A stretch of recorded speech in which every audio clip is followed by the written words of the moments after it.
Wasp right now, so things will go for Father are looking very busy around there, around Cornerstone as well.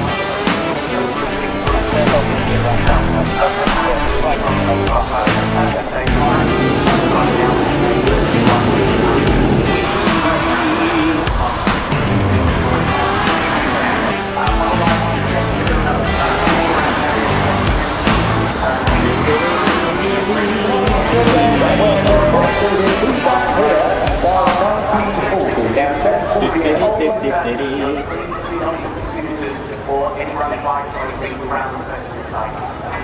Hot radio travel. Said what happened there, mate? Smashing the place up already. How we doing?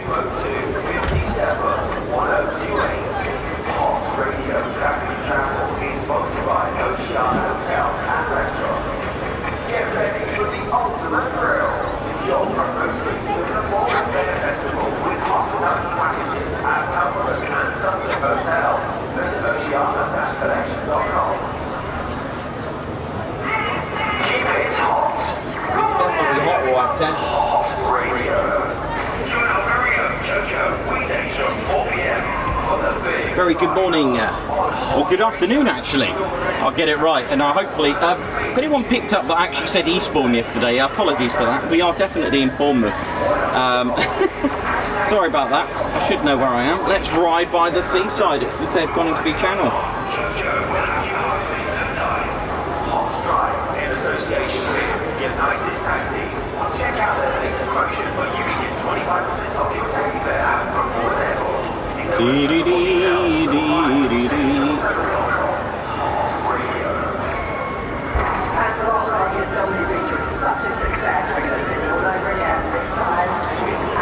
Here we go. Ted Coningsby channel back again for Friday's show. Oh, it's a bright one. It's a warm one. How we doing? Very good afternoon from Bournemouth. Oh man, sorry. Don't know what happened there. Bournemouth, Eastbourne, they're not far away. They're on the same side of part of the country, aren't they? My name's Nikos. A very good afternoon, or good evening, or good day, good morning, wherever you're watching from in the world. How we doing? Right, let's get Ted.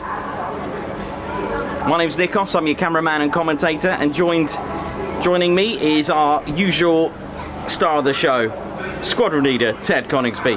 How we doing, ladies, gents, teddy bears? Hope we're all good. Now, this morning, actually, let's roll this back a little bit. How did you enjoy yesterday? Did you all enjoy both the shows yesterday, in the day and the Dusk Display as well? What an absolutely amazing start to our airshow week at Bournemouth, and I personally really enjoyed it. You could probably tell as well. It was magical. Really enjoyed it, and I hope you enjoyed the whole experience. It's a lovely, cracking view from up here.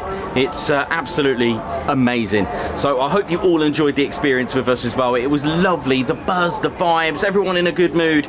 That's what we like as well.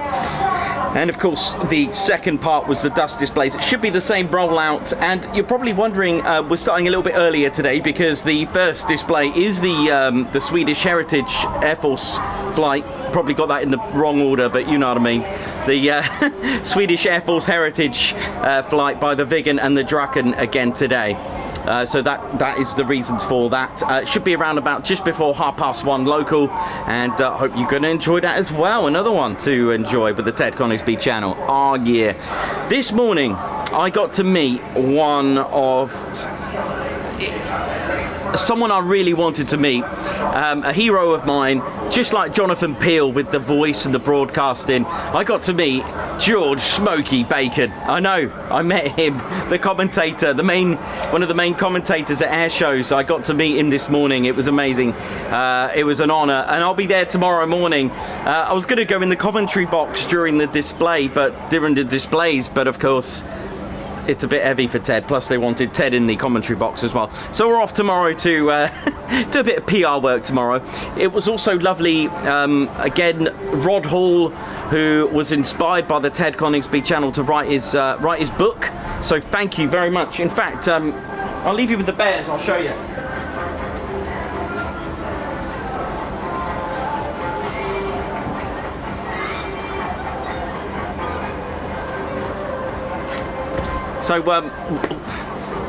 So this was inspired by the TCS. Rod Hall, nice one, man. Thank you very much for the book. Nice one. I got to meet Bob as well, the Bob Jews from the Royal Air Force's Tutor display pilot as well from RAF Wittering, so that was pretty good. Lovely to see him in the morning as well. And again, next to me is, well, in the other hotel, a very warm afternoon and a welcome to Margot, who's just chilling there on her balcony. So it's a cracking one, it's a warm one, and if you are here today tuned in, please take cover as well with the heat. Stay hydrated and look after yourselves as well. If you've got little ones, high vis jackets maybe, just keep an eye on them, because you know we can all get excited and just look up in the skies a lot, and kids, you know what kids are like, going off wandering around. So again, like housekeeping rules that we do at military bases that we're so used to. If you're new to the channel, we are a military aviation channel. This is what we do 4 to 5 days a week. We go around the country to military bases and show you what they get up to in the air, and hopefully sometimes with our view from the ground as well. Again, Ted Coningsby channel, welcome. Like I said, with military, with the exception of air shows, and we don't just do the bases. We go to Mac Loop, we go to the Lake District for low flying, we go to Holbeach Air Weapons Range as well, where the place to bring your aircraft to blow up and shoot stuff. And this year's weather hasn't been that kind to us, which some of the Holbeach streams have been a little bit minimal this year, but hopefully next year, or even, sorry, towards the end of the year, because I find October and November and December and January, although colder, I find them drier. So because Holbeach is so exposed out in the wash, it's quite hard to take cover. It's so open. But anyway, how we're doing, hope you're good, and I hope you enjoy the show, ladies, gents, teddy bears, and enjoy the views as well of Bournemouth. It is a stunning seaside resort, beautiful park. Start over here with the Isle of Wight and the Needles and the polar bear, and a bit hazy today. That's my sort of challenge today with videography.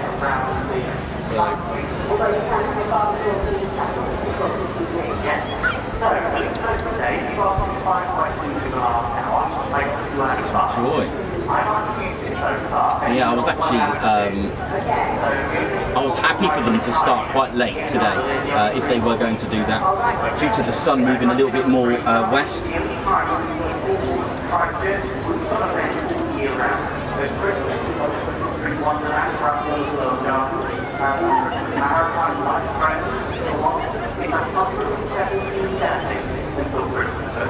And that means yes, it is. And that means Who we got? Someone chatting Ted. Oh, let's wait. I'd like to know what is the tagline that we showing the pavilion this year. Okay, well, what was it? That's pretty short. It's Whittington, Cinderella. Oh, we've got some Ted fans. Let's. Oi, oi! Nice one. There are a lot of Ted fans today, which is kind of cool. Welcome to the show. Welcome to the Ted Coningsby channel, ladies, gents, teddy bears. Hope we're well. Don't forget to hit that like button. Let's get the ball rolling already. You know how it is, I've always said this, it's not like a Facebook or Instagram post. YouTube will recommend the stream once we start hitting 1,000 likes. Our numbers were very good yesterday, they were amazing actually. They were phenomenal. And that's all with all your support. I can't believe we've got over 1,000 likes in that 1 hour, just over 1 hour stream. That was amazing, we did it in under an hour. And that's all down to you, so thank you all so much. All you've got to do is hit that like button and then YouTube will recommend us. And especially when we get 1K likes, because at the end of the day, hitting that like button gets YouTube to think about recommending it, and once we get recommended, that's more exposure, and more exposure could lead to more viewers, and more viewers, hopefully we can convert them to subscribers.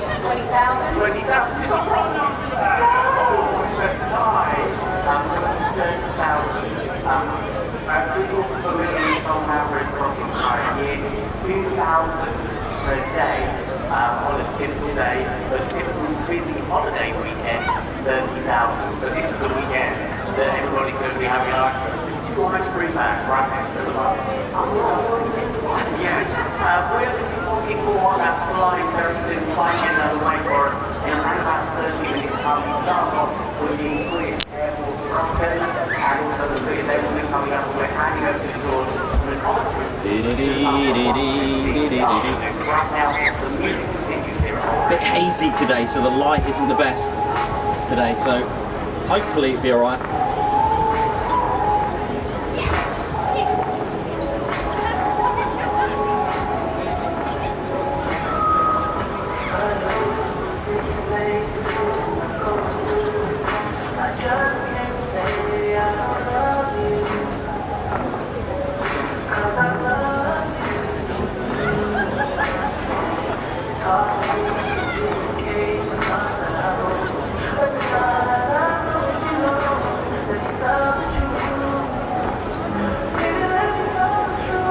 So we got a great lineup today.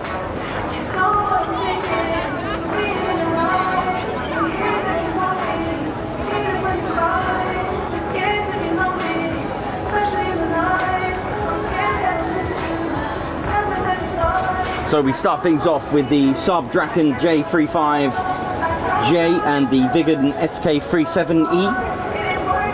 And then it will be followed by the Battle of Britain Memorial Flight Avro Lancaster. After that will be the Firebirds, who put on a beautiful display yesterday. The RV4, the kit planes as they call it. Just put them together, two of them. And then followed by Flight Lieutenant Bob Dews with his Tutor. We'll keep it like that, just do it in fours because things can change. So I won't give you the whole list at the moment. Like I said, things can change. So if I just do it in the next four, then we'll go with that. All right.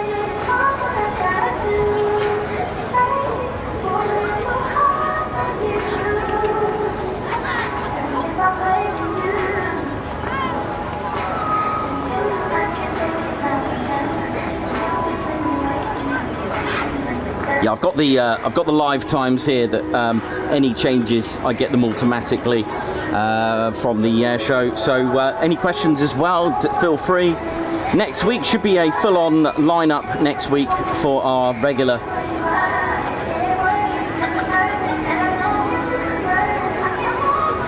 military streaming locations, and then of course the weekend, Ted, myself and Claire Bear will be heading off to Scotland. Is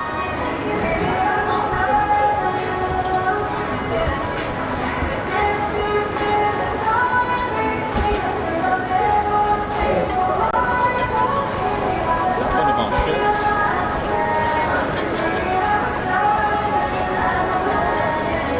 There it is. Get in, man. Thank you very much. Seen quite a few of our shirts today, and quite a few oils and photos. If you are passing by the Ted balcony at the Suncliff, give us a wave, and then shout oi oi as loud as you can.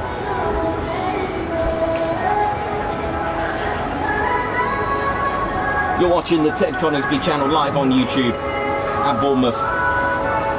It's a good start, I know where I am.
Yeah, be careful, Ted.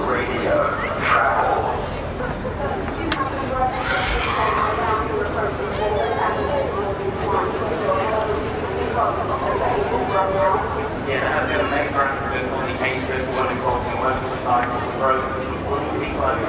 It's right behind the serving of the engine, going down towards the That's how we're doing, ladies, gents, teddy bears. Hope we're all good. So, little update for you with the. I know it's on everyone's subject. It's Moggy. Everyone's got that on the agenda today. You can see the bears there just chilling out. Actually, see them there now. Look at them. Nice. And I'll give you a little rundown on today. So, okay. So yesterday we had the reserve aircraft ZJ917 doing both of the displays. That was fine. A lot of people were asking about Moggy. By the way, for those who don't have never heard the term Moggy is the nickname for the Typhoon display livery with the serial ZJ913, and ZJ913 has been nicknamed Moggy. Now, what is Moggy? Well, first of all, just a quick update on what is going on at the moment. I'll give you all the rundown, which would be quite nice if we do get to see it, which is the camo Typhoon, basically. Yesterday, we had a delivery of a second reserve jet, ZK348. That is now that's already made its way back to Coningsby. Whether it was bringing parts, because they can do, there is a few, there is space for some certain parts, but this morning it went back, and you can probably tell right now on your flight radar or ADSB, whichever tracker that you use, Moggy is already making its way to Bournemouth Airport. So this is good. So we now have the regular display Typhoon and the reserve, which we saw yesterday. Any of the aircraft can be serviced to do a Typhoon display, but for those that want to know more about Moggy, why is it called Moggy? What is Moggy? Okay, so every year or every few seasons, well, first of all, the Battle of Britain Memorial Flight, they have different liveries and they last about 5 seasons, 4 to 5 years. The Typhoon, they like to just maybe 1 or 2 seasons, maybe 1, maybe 3. Blackjack lasted about 3.5. Well, it didn't quite make a season, but it did 3 full seasons. They changed livery, but this one in particular, because it was the 80th D-Day anniversary, they chose a theme related to a 80th D-Day aircraft at the time, which flew. So they chose an aircraft that was similar to the Typhoon's role that we have today, which was the Hawker Typhoon, playing the similar role for that type of aircraft at that time. The Hawker Typhoon had a very distinctive livery, a very distinctive camo, that sort of grey blue with that forest green camo, that one. So it had that with the invasional D-Day stripes. But one thing to notice is that the Hawker Typhoon actually had those stripes before D-Day, all right? So they were actually there to identify, kind of like what you saw with the fairy Swordfish as well of the Royal Navy that we seen yesterday. Again, it was something that could be identified during the naval battles as well with their fleet air arm, to identify friend from foe. In this case of the Hawker Typhoon, it was actually to identify between friend or foe with the 109. So they actually put those stripes before D-Day. The other thing, as a quick identifier, even though stripes are pretty blatant, especially if it's head-on perhaps, the aircraft's wings on the Hawker Typhoon, and of course the Eurofighter Typhoon Moggy, has the yellow forward-leading slats on the wings, also yellow around the roundel. Okay, so why is it called Moggy? Well, the actual specific aircraft that they chose was a 257 squadron, Hawker Typhoon squadron at the time. 257's squadron markings were Foxtrot Mike, FM. So you got the FM and then the roundel, all right? Now, the next letter, this is for any of the aircraft during World War II, the first 2 letters actually identify and tell you the squadron. Echo Bravo for 41 Squadron. You got Zulu November 106 Squadron. Oscar Foxtrot 97 Squadron. Just picking them at random ones that we've spoken about before. So because it's got the third letter's actually the flight. Each aircraft has got like A, B, C, D, E, F, G, etc. right up to Z, for example. All right. So it will be, they chose G flight. And because it's got MOG with the roundel, they called it Mog, and then it went to Moggy. That's where it gets its name from. Interestingly enough, speaking about like invasion stripes and markings between friend or foe, there were other trials, such as having the British flag on the wings. When you're going at speeds and certain heights, that idea kind of didn't quite work out. It was hard to see. They needed a lot of visual identifiers with that, so they went with that. The markings as well for each squadron were done in a way that it was quite cryptic. You couldn't just like go, oh, that. It's a good way to protect your squadron from the enemy, because you want to keep that cryptic. That's why they don't really, I don't think there was actually a system and then every like sort of 5 years I think they actually changed it. But during the Second World War there were specific squadron markings. A lot of aircraft that you can see, let's pick the Typhoon. There is I think there's a couple of markings floating around with letters on the tail. By the way, some Typhoons. They are special. They are in remembrance of a certain aircraft for that particular squadron. I think 41 has one as well. Anyway, how you doing? My name's Nikos. I'm your cameraman and commentator. This is our squadron leader, Ted Coningsby. We're quite excited to see the Viggen and the Draken again. Should be good times. Not long now to go, about just under 20 minutes, I believe. We should see our first display.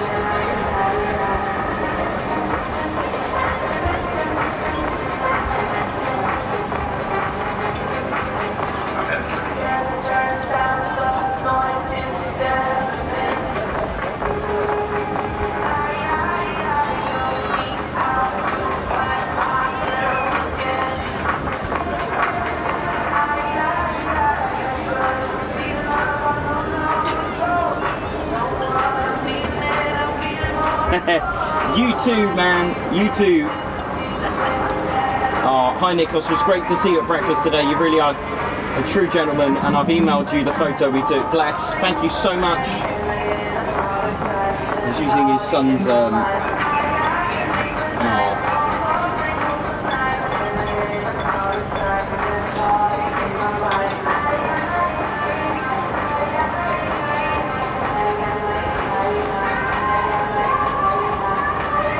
Yeah, it was really good. I met Lee and his son today. Aww. Lee and Cullum, thank you. It was really good to see you both, and I'll check out that email in a moment, actually. So yeah, I met Lee and Cullum, who were my balcony neighbours yesterday, and everyone. It was nice to hear that live, and I will always remember Lee now with Otto, because me and Lee both laughed in the synchro, like a synchro Red Arrows pair, when Otto fired its first pyrotechnics, because I just cannot get to grips how this innocent looking helicopter just explodes, and I don't know when to call the emergency services or not, but it is funny. It is quite funny, and of course it is controlled. It's controlled pyrotechnics. So I'll always remember. So when I laugh, I know somewhere wherever Lee is, he will be laughing at the same time as me. It's a good thought, really good. Yesterday, I went to the opening ceremony of the Bournemouth Air Festival. It's one thing that is on every time we do an Air Festival next year. I called up the councillor. Oh, Sam Kennedy, good to meet you as well. Met Nikos at Valley, top bloke, thank you. Keith Smith, how you doing? Alistair from Avro Al, Ange Baker, Tim Borland, Doyle, Lorraine, watching from Orkney. Margot Baxter watching from the balcony next door. Davey watching from Pluto. Chris Bloxham, how you doing? Davey, I'll be seeing you soon, man. And Daniel Walker. Bev. Gerd. Ellie J Approach. Annie G, how you doing? Emma, Keith Smith, Andrew Farley, how you doing? Hope you're good. Ted's for life, bless ya, thank you. Joshua Brown, how you doing? Kim Ovens. It has got a really weird seat there at the moment. It's not the best, but we'll see what we can do.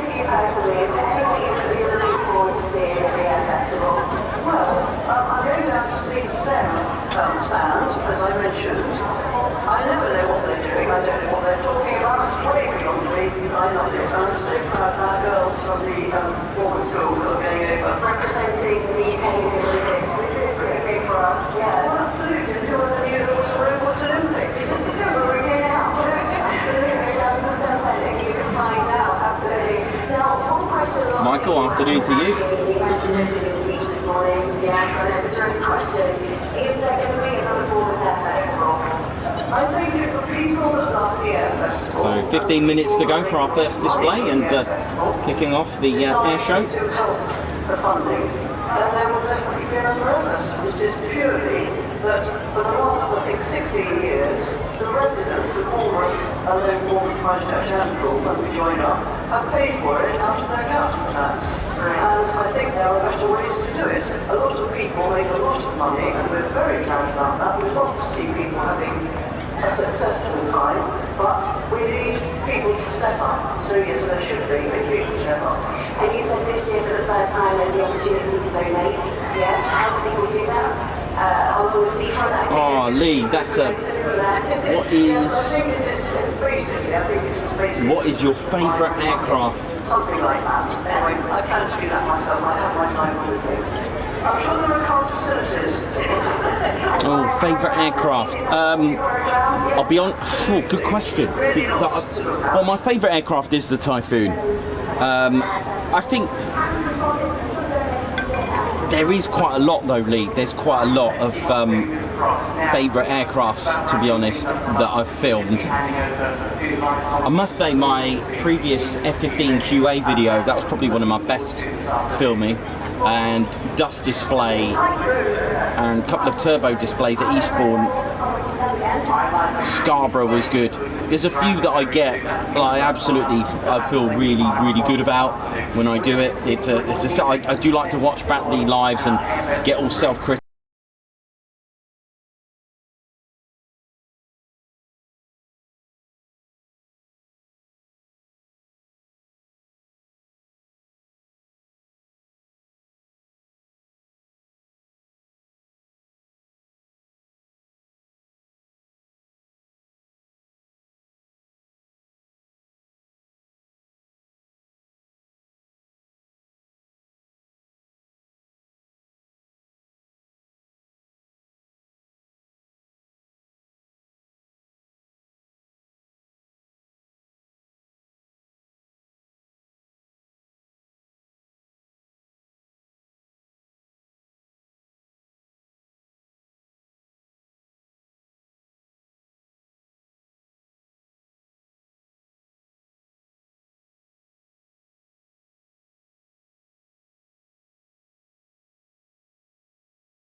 breathtaking flights as well we get here at Bournemouth Air Festival. And it is that time that we hand over to our live commentary team and to George. Good afternoon. Hey, good afternoon, guys. There we go. Up radio for keeping us warmed up, ready to go this afternoon. Don't forget to tune into them as well throughout the course of the afternoon if you're wandering off.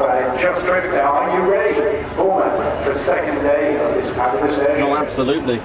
Let's ride. Here we go. It's time. You're watching the Ted Coningsby channel, the one and only military aviation streaming channel that's unique, that has their own catchphrases and goes around military bases all the time with Ted Coningsby. Oh yeah. Upside down, inside out. We're going to have a roar of tremendous frontline fighter aircraft and of course going back in time with vintage warriors as well. We've got some unique formations for you this afternoon as well. If you were here yesterday, I can assure you there's extra content today that you'll love. It's absolutely fabulous. The weather's set there. We're planning all of the safety checks now in the air and on the ground. We've got welcome also to all those guys out there on the boats. Lovely to see you, and they're all tuned in as well to listen to the commentary throughout the course of the afternoon. I'm delighted today to welcome back Andy Marley, who's with me alongside Chris Baxter, how you doing? Well, it is lovely to see you. I just want to know where were you yesterday? Well, I had strict instructions to get some cash from the cash point so I could supply everyone with ice cream, 99 plates this afternoon. So I had to do a bit of extra work yesterday, but I have to say, very important still. Absolutely. Once again, please, all of you, hit that like button. It does help the channel grow. It really does. YouTube will recommend the stream once we get 1,000 likes.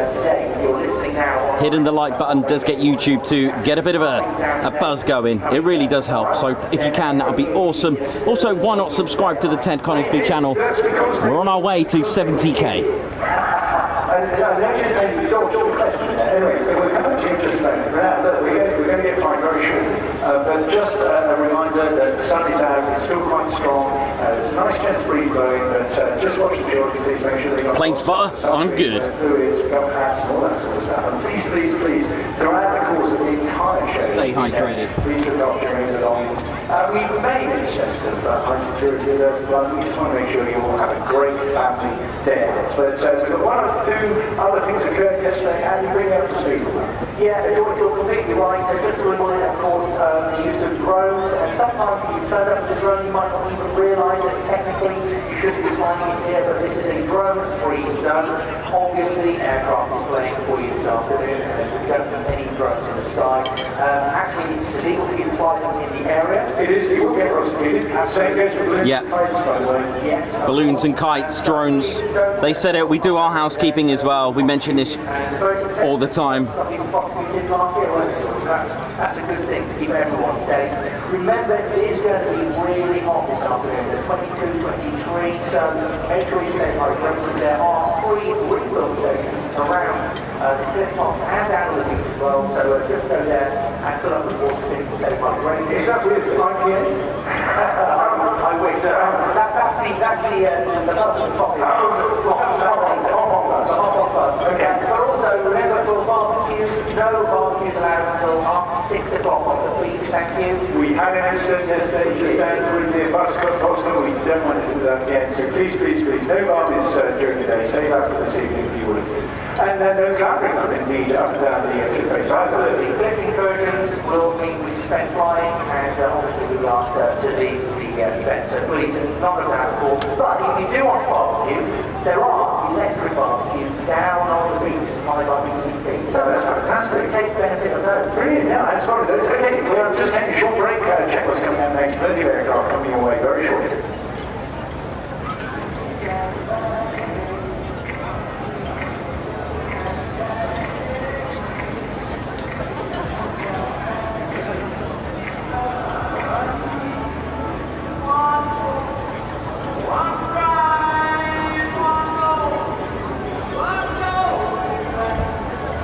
How we doing, ladies, gents, teddy bears? Hope we're all good. Give you a bit more detail. So, ladies, gents, teddy bears, I know lots of you are using the apps, Flight Radar, or using ADSB.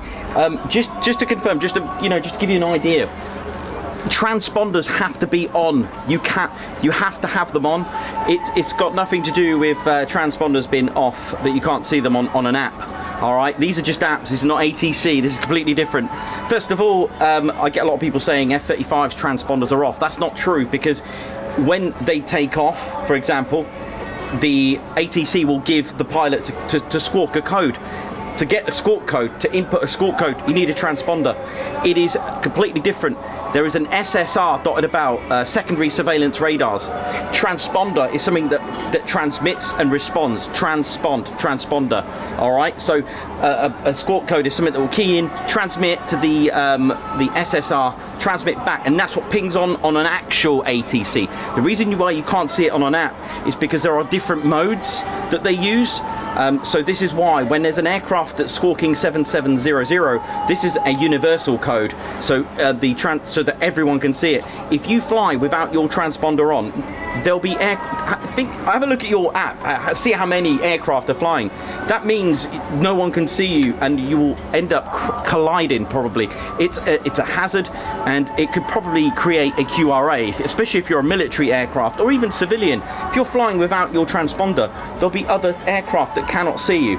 So the transponder is irrelevant to an app. It's completely different because there are different modes. I think there's about 4 modes on there. So remember, it's not because of the transponder. You have to have your transponder on, because each squawk code uses a different service. It has information which will give you height, altitude, speed, and where you'll go in. So it's a very different thing when you can't see it on an app, because of course, think about it, if it's not on there, how can they land it at the end of the day? You need, it's you've got to remember, it's an app. It's got nothing to do with ATC, all right, flight radar and all that kind of stuff. It's a completely different thing. So yeah, just to clarify that myth about transponders being off. Like I said, if you were an airliner and turned your transponder off, you will probably get 2 Typhoons sat next to you. Although don't try it just to get that. Although I have heard something similar. But yeah. Hope we're all good, but yeah, it's extremely dangerous. I had one gentleman who was an ex-pilot and said, yeah, someone was flying without their transponder on, nearly collided in with it. So it was a Cessna of some description. Welcome to the Ted Coningsby channel. We're live here at Bournemouth. Apparently I said Eastbourne yesterday. So we're coming up to our first display, which is the Swedish Air Force Heritage flight, which is the Viggen, and it's a Saab Swedish Air Force Heritage flight. So we've got the Viggen and the Draken. Where's Wingy? Wingy, this is... Now, Wingy's more into German techno and house music, by the way. Here we go.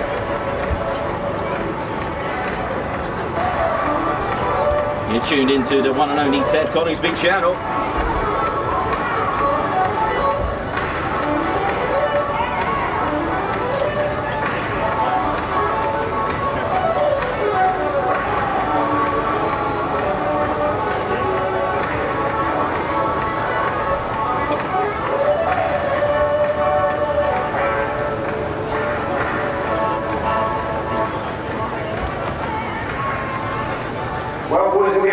It is that time to get your eyes, your eyes, I should say, in the air, because we're about to kick off with 2 fascinating aircraft that we don't see too often. In fact, I think it was about 6 years ago that we last saw one of these aircraft, the Draken here. All the way from Sweden, a bunch of enthusiasts keeping these Cold War jets on the road across the Swedish Air Force historic flight. And they're going to start the show today, and that's partly because they need to retank and everything else to make their way back to Sweden later this afternoon.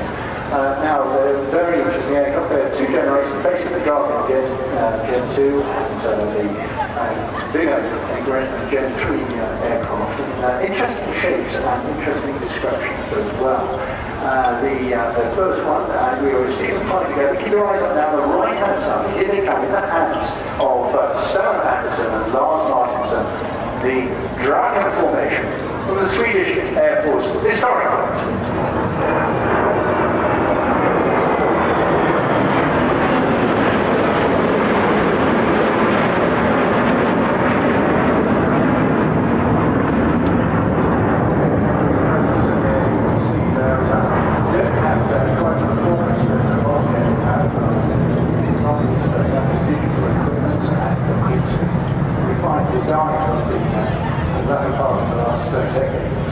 But nonetheless, they are Production enthusiasts, we believe, putting a huge amount of investment into keeping these aircraft on the road since back in 1997. I was going to say, speaking about squawk codes, there's even a squawk code for display 7003, is it? Or 7004? I know one's the red arrows. Run these aircraft on an operational basis. So they've got some interesting names. Now, the Draken is a pretty straightforward definition, very much something like a kite or a dragon. The light's awful, look at this. Now, I naturally assume that was just a literal translation of what is effectively a thunderbolt. But my Oppo wingman here, and he thinks otherwise. It's a word that's got two meanings, George. So you're right, it does mean thunderbolt. That's what George is called for. But my friend Andrew refers to it as a diving duck. So they have a tumbling duck, which is called big, and cameras. That's what they call it. Okay, well, I'm going to ask my Swedish friend when I see her later on today. They're absolutely right. But anyway, he's seen that terrific aircraft indeed, and as I say, generation apart between the two of them. The Draken, manufactured by Saab between 1955 and 74, built to see well replaced the Tutor, which some of you may have seen, certainly on enthusiasts of the likes of Warrington and Teducation and the like many years ago. And they also replacing the Lancer as well, which the flight still has, by the way, across in Sweden. They also successfully toured into Austria, Denmark, and Finland. And basically, was the need for a jet fighter that could intercept bombers at high altitude and also successfully engage fighters as well. And that's the same period that things like the F-104 Starlings fighter were also in the mix during that development period. And undertaking the combat role, and just look at those shapes now, see the double delta moving forward in entire generations of recent cannons, that configuration that Andy just referred to. They're unique in the world in the way they design and develop and use their aircraft, essentially being as forward as they can be, of course, in ultra-modern design and the aviation industry providing them for decades, but very much not just focusing on high technology, but also on quantity, but also equally practicality and efficiency. Practicality being the need and the requirement to operate on short skirt, so we're talking like 500 metres of tarmac road, but at the same time being easily maintained, so not requiring massive support. So for this class and size of jet, that's actually not much of a runway. I think we're coming up to the break now, so the photographer's stand right there. We go.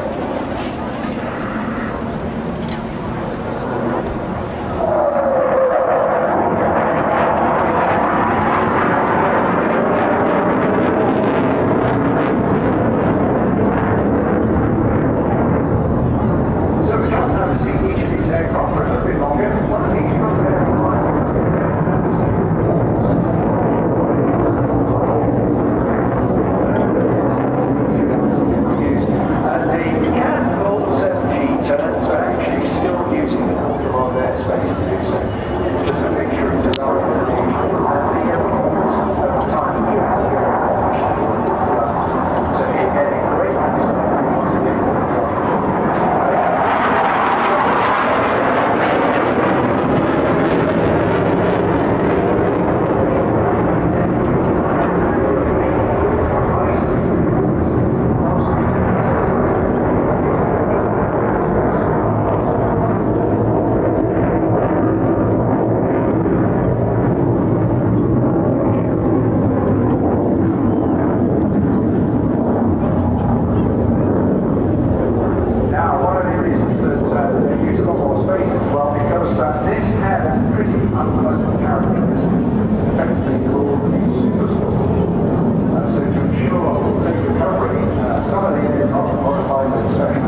Hang on. Where are you, buddy? Goodness me, that is extremely high.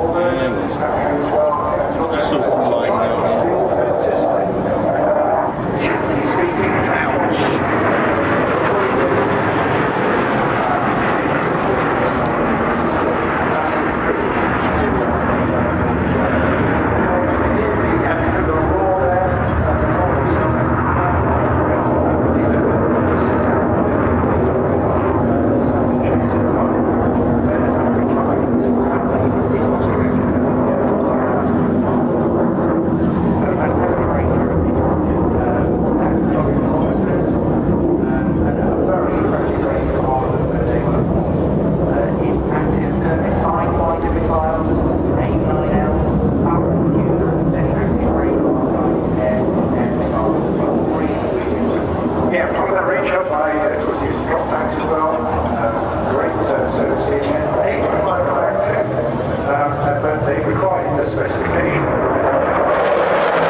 So the spec was also to be able to fly Mach 1 at low level as well.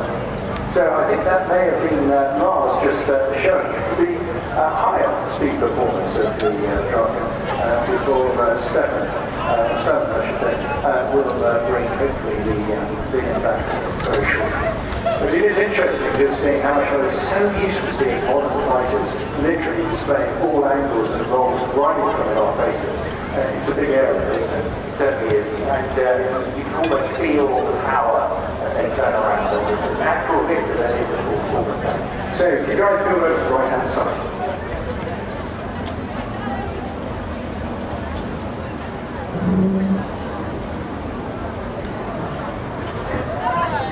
All these aircraft restored flying condition, high volunteers, restored flight.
licensed built version of the single front Wingy KT-18. Over 337 of these were made.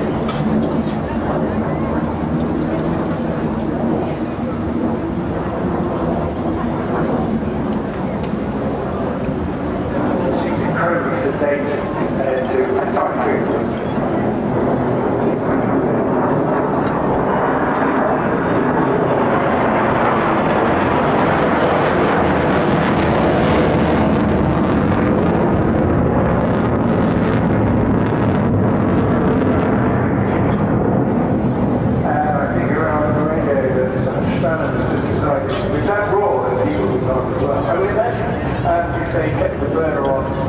That display, it might have been mainly over the Isle of Wight and the rest of the doors. That's very quickly, yeah, and they would have there we go. Original very rapidly as well.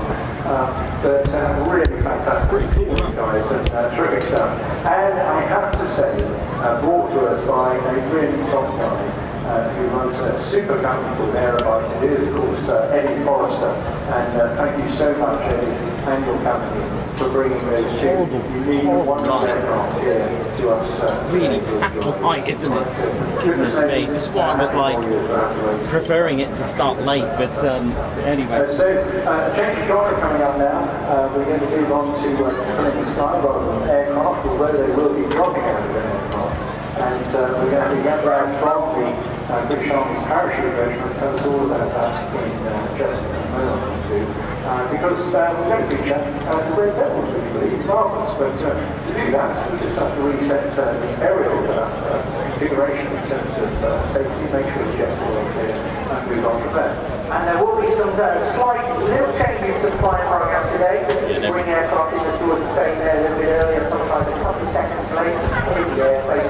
The best way for you to stay up to date with the flying schedule today is to get your D-Day commemorative. Get hit that like button. That certainly deserves a like to see that. Again, apologies for the light. It is harsh out here. It is harsh. It's one of the best value programs, actually. I think a lot of airshows this year. It's really, really good. Great photography in there, and it's obviously information. There's real insights into the pilots and the flying as well. And bear in mind, there's a lot of other things in the show. One of those is the military village, where you go along, particularly the youngsters will be really keen. There's a lot of simulation equipment down in the set zone as well. And lots of things to enjoy throughout the course of the day. Always exciting when people enjoy this festival. And there's a little boy stood next to his dad on the cliff top. He went, I think that's a chance to thank Dad. How we doing, ladies and steady bears? Hope we're all good. Oi oi, and a very good afternoon, or even good morning, good day, good evening, wherever you're watching from in the world. Welcome. White Wizard, what up? How we doing? Gucci, Margot, Chris Bloxham, Mark Spitfire, Pauline Gilby. How are we all doing?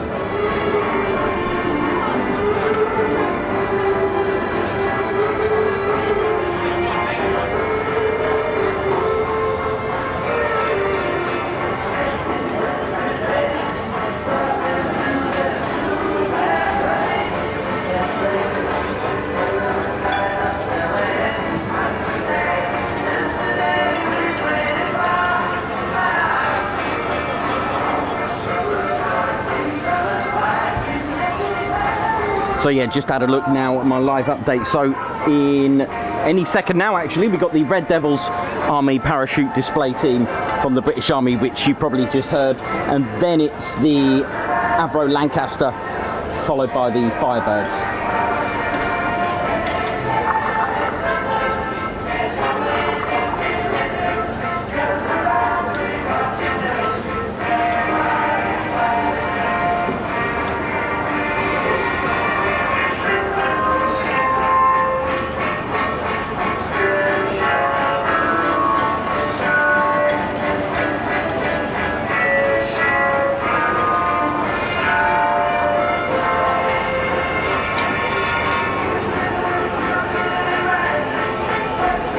Hope we're all good, ladies, gents, and teddy bears.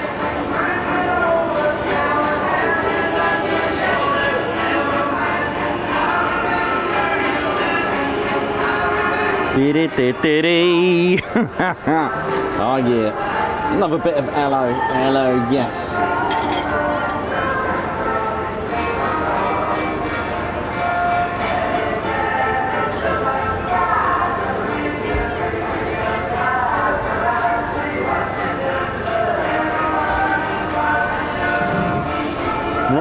hopefully, just a few moments, should see the aircraft that's about to drop the British Army's Red Devils.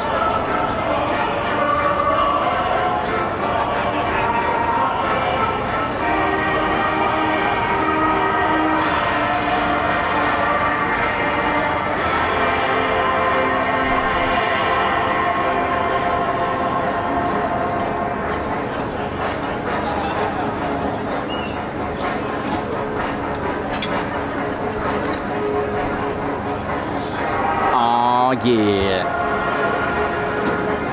Well, right now, everybody, it's time to look out high in the sky with some aerial. Gonna be nasty, this light. I might wait off a little bit. Tell you more about that, please welcome Bradley Hollyholt. Good afternoon, ladies and gentlemen, boys and girls, and welcome to today's display, brought to you by the British Army's parachute display team, the Red Devils. As I've introduced you today, my name is Tyler Holt. And my job today will be to talk to you through the display as it's unfolding in front of you, as well as talking to you a little bit about the Red Devils whilst they climb up the altitude after they've done the woody run.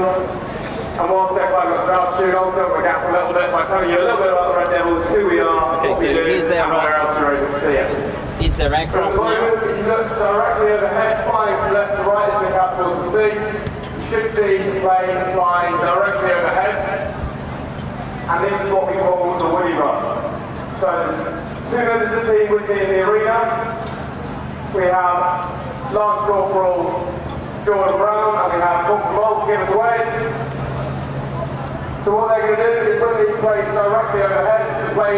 The jumpers in the plane and ask them to pop smoke in the arena. They're going to just answer over the radio now. The smoke is not toxic. Unfortunately, we do have to do it right in the center of the arena, so it will blow off into the ground a little bit, and we'll try and keep it away from you as much as possible. If you look up towards the side, they have also thrown the woodies out of the plane. So what the woodies are then, you may see them falling towards the ground very slowly. They're two long streamers of red and yellow craft paper with a little plastic weight on the bottom. What this does is the pilot, the jump master, he's going to be sticking his head out the back of the plane. Unfortunately, he's flying right below the sun at the moment, so you might struggle to see his head. So he's going to be sticking his head out that plane whilst those woodies come all the way down to the ground, watching which way they get blown at different heights, and making any assessments he needs to of that in terms of what the winds are doing between the plane at 2,000 feet, which is what height they always do the woodies, and the ground.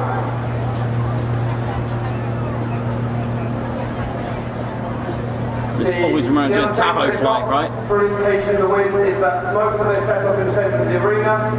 So during the woody run, that smoke's always bang in the middle of the arena, and then once they're doing the display itself, obviously we'll move that smoke into the most convenient location, try and smoke out the crowd as little as possible so that you can all see the display and the jumpers can all see safely where it is they're going to land. Right, it's just above my hotel, but it's smoke here now. So the ground parties that are in the middle of the arena, they've also got what we call a castron. It's a little device that will measure the strength of the wind. So they just gone up and jumped up the plane, and we've got 1 knot gust from 2, which is less than 2 miles an hour worth of wind. Which means the jumpers are going to be coming in with quite a lot. I'll wait till it gets out of the sun, that's nasty. They don't know how much wind they're going to have on the ground. The more wind they've got, the more they've got slowing them down. They've got very little wind, they can afford to take it a lot further back. The wind picks up all of a sudden, they'll have to keep everything a lot tighter, they won't get anywhere near as much speed coming into their landing. But as I said, there's only 1 or 2 knots, we can jump up to 20 knots. So hopefully the jumpers will be coming in with a lot of speed to the display and bring on some nice sharp turns to the orbit as well.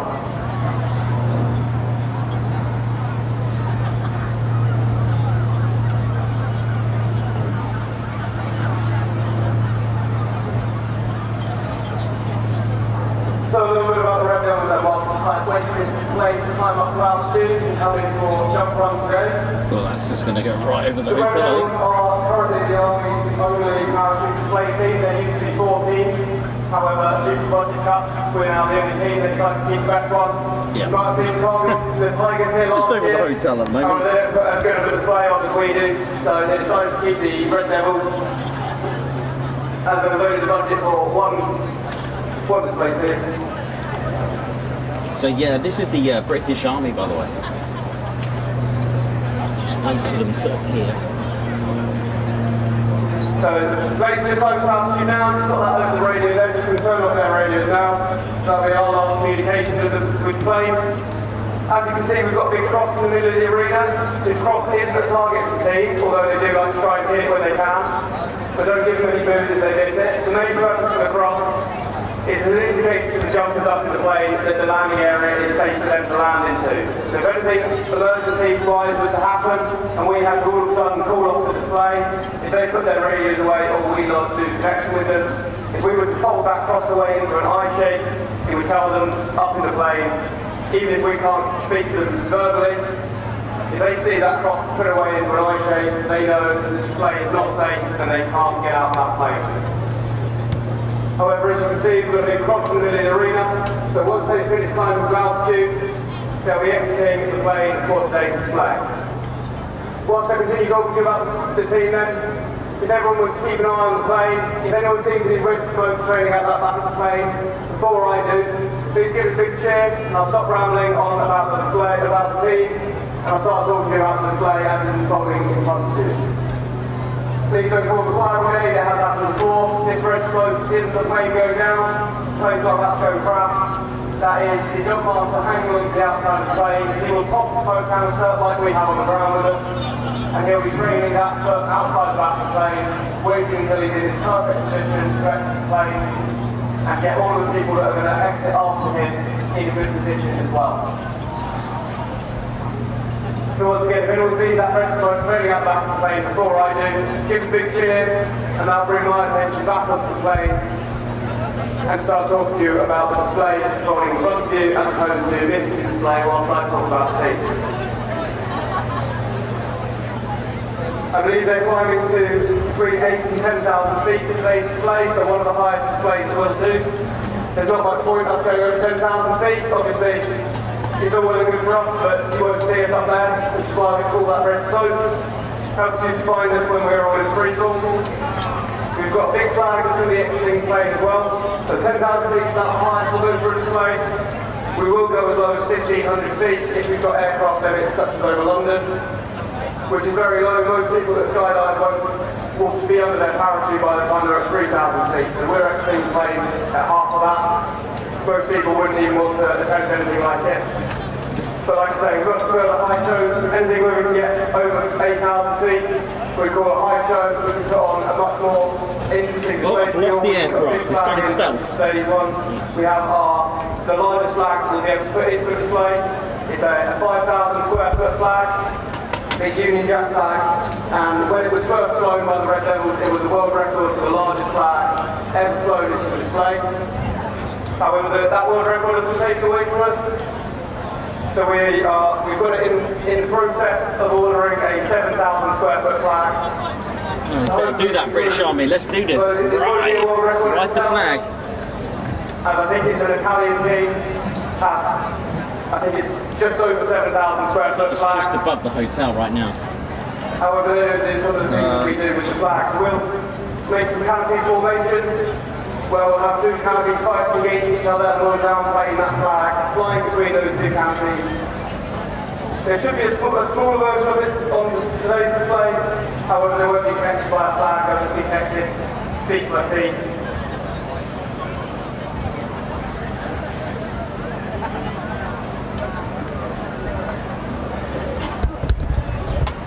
For the last couple of minutes while the plane's climbing up to altitude then, all the members of the team.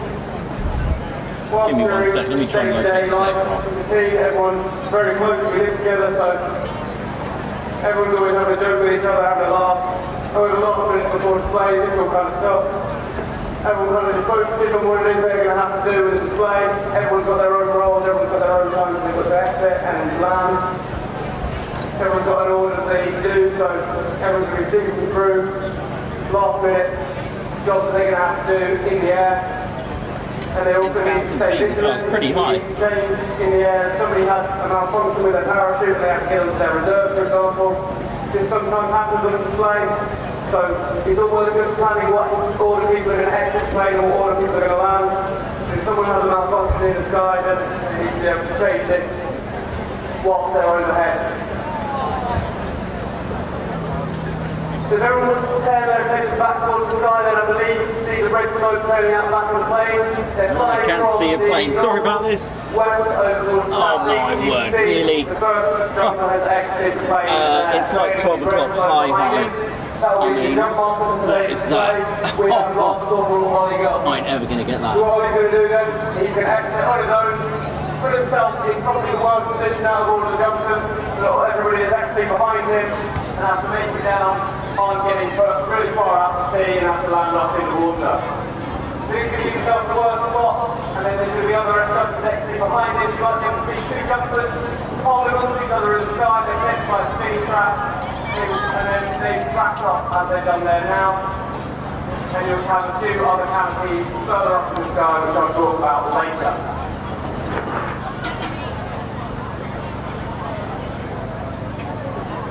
There you go, all the 7 members of the team under their red devils parachutes. As you can see, the red, white and black parachutes, you know they're all got perfectly working main parachute. And what they're all going to be doing is they're going to be watching Ollie as he checks the landing patterns for today's display. So whilst they're all doing all the jobs that they need to be doing, they're also going to be keeping an eye on Lance Corporal Ollie Goff as he checks the landing patterns, watching everywhere he turns, where he lands, how high he does everything, and making the adjustments they need to off the pin. If he turns really far back, it doesn't quite make it across, they know that the wind has picked up a little bit, and they may need to keep everything a little bit tighter in order to land well and nice and close to that drop. We get one big round of applause for the first jumper down today. Not proper Ollie Goff, right to the drop as well.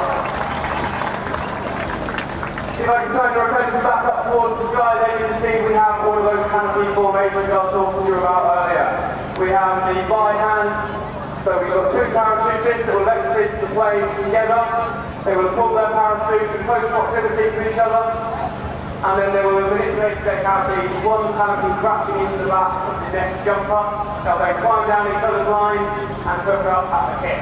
They actually connect one parachute to the other, and it allows them to make the canopy fight against each other so that they can dive directly down towards the ground, build up even more speed, and put on a nice fast turn to you, and they'll land together for you as well. Coming into land now then, we have flying the parachute regiment flag for us. We have Lance Corporal Louis Cuddy. There you go, there's that down plane I'll talk to you with the crew formation straight down over the head. And then they're going to slip it nice below you as they've done there. Turn around and they're going to land simultaneously for us as well. So the staff pilot for all of the displays leads all of the crews we do all year. We have Lance Corporal Cameron Clark, followed in by Corporal Reggie. Following in the crew then, on his own, we have Lance Corporal Adam Bellingham. And then all of the smaller canopies down nice and safely. If you want to turn back up towards the sky now then, we have the last 2 canopies up in the air. There's that 5,000 square foot Union Jack flag. Wow, 5,000. That's being flown on the pound ring. This would normally have a person on the front of it, so you can hold up to the weight of the small car. I mean, that's got to pull the parachute there. We handle the parachute for the flag and the weight itself weighs in excess of 60 kilos. It takes great skill to pilot this parachute all the way down the ground, and especially to put it into an arena so small as this, and definitely don't put it in the sea either. He was being followed by the team cameraman, who was going to be coming into land just before him, so a much faster canopy, so he's going to get down first, get out of the way, and then that canopy can come down first. There we go, coming into land now, we have the team cameraman for this year, we have Sergeant Draken Viggen. Hit the like, ladies, sheds and teddy bears. This is a good time to hit the like button. Look at this. Bring the town and rig with this 5,000 square foot Union Jack flag coming in down to land now. We have Corporal Stephen Handy. Hey, look at that, very patriotic, love it. Yes. Oi, oi! That is awesome. That is what I'm talking about. That is literally flying the flag. Nice. What they're going to do is they're going to take off their ship now and walk over to the marquee. So if anyone wants to see a display from our perspective, brilliant. That was really good. Really good. At 12,000 feet, maybe slightly higher. Put on a display such as this one. Beautiful flag. One of the training guns we have throughout the year. Just say 5,000 square feet. All together, they're all in a circle. Fair play. Or there is a world circle we managed to put on last year, which is 5 people connected to the central point under their parachute, flying down directly towards the ground. And we have some VR headsets, not just for the kids, but adults too. If you want to come and put on a VR headset and see what it looks like to watch the display from our perspective, they head over to the marquee, where all of the members of the team will be walking over to shortly. That was brilliant when I got one. I do as well. 5,000. Was that? It's got to be 5,000 square feet, right? Yeah, I need one of them. And night jumps as well. Who's so oi, oi! We did a night jump last night here. We'll be doing another night jump again tonight and another night jump again tomorrow. You might wonder how we can see it tonight. It is too flat. We do have. Getting an oi. Big squawk motors to the guys who jump with, tap their feet like the folks they have today, and replace that with Nice one, man. big players they'll have, and they've got light suits as well, so you can see ball and free ball. It's a lot harder to go through at night, it's a lot harder to keep close to where they were. You good? Where everybody else is. So we'll do it in free display. So if anyone wants to stick around and watch, if you are going past Gibson Oi, the exact same arena, and that'll be just after 8 o'clock tonight.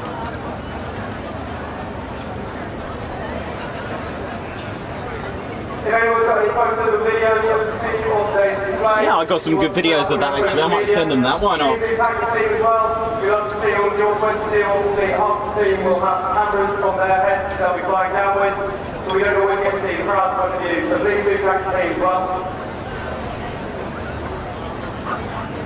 If anyone wants to catch the members of the team as they're walking back over towards the tent, they all love a good photo and they love to sign autographs as well. So if anyone's got any burning desires, questions, or wants to get autographs or photos right. of the team, captains they're walking back over to the marquee.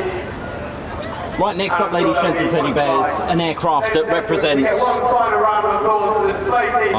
let the regiment just get their applause. That was good. Nice one. Actually, Smokey will probably tell us about the Lancaster, but I'm really looking forward to this. 5,000 square feet, was it? Yes, that's what 5,000 square feet, love it. We'll get the flag back again tomorrow. That was very, very good. We'll get the thumbs up, that's good. Yeah, that was really good. That was really good. Yeah, absolutely. That's certainly well. We need to get. So yeah, ladies, gents, teddy bears. The number. I'll type it in. A big thanks to the High Cliff Mariners for sponsoring the Red Devils. Thanks, guys. Very generous. Lovely to have local organisations on board, and they're very helpful with the press launch yesterday morning. 55,573 men killed in action in just one unit, bomber command. Now this very aircraft, very special aircraft, the Abro Lancaster PA 474, based at RAF Coningsby. I mean, what a better place to have a home, RAF Coningsby, with its roots dating all the way back to Bomber Command, number 5 group. Here we go. Here we go.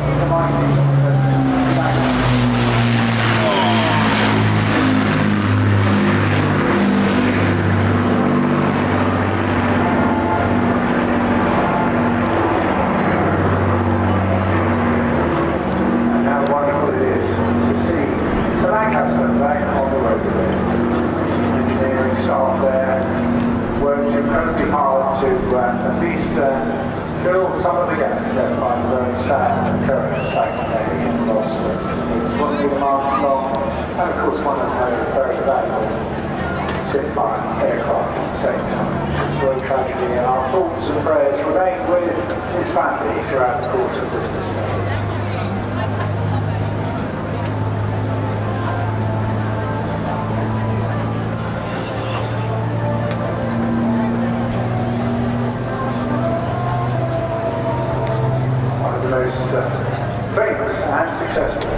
heavy bombers from the Royal Air Force of the Second World War.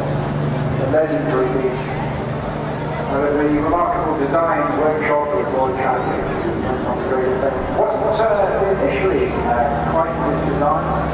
Manchester was putting things cap on back with this piece is exactly the right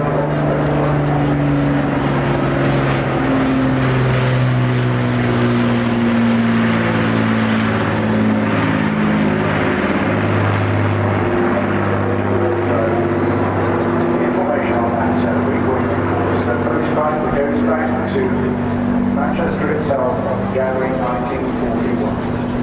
At that stage, of course, so it was before that, so one of the most popular offers another one that people led, and almost outnumbered all the fight spots in the late 30s and very early parts of the war as well.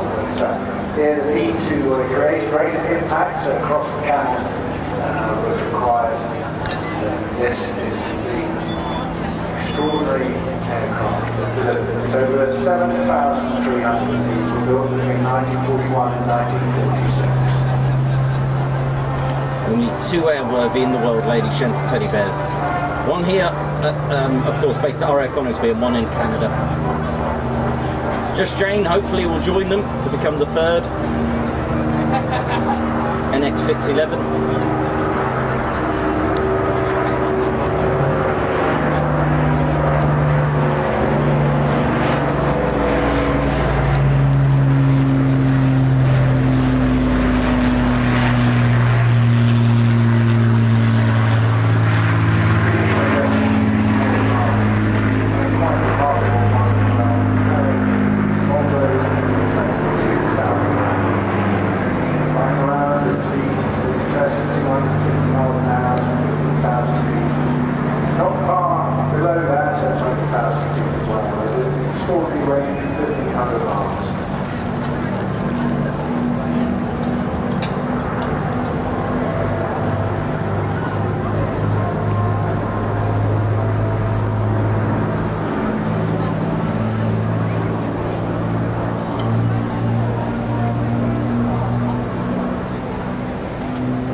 Is it's just looking at it, rugged, reliable, full of charisma, very, very popular with its crews. It is today command of Flight Lieutenant Seth Davey, formerly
becoming involved with various overseas humanitarian efforts.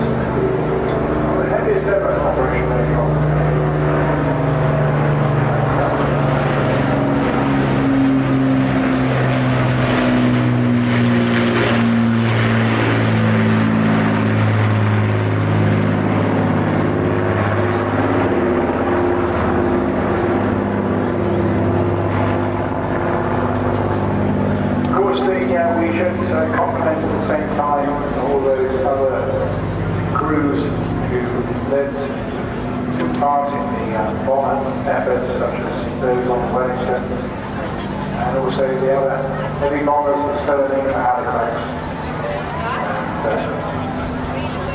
Therefore, the Lancaster, although carrying the weight of 9 bombing, wasn't at least accompanied by other supporters.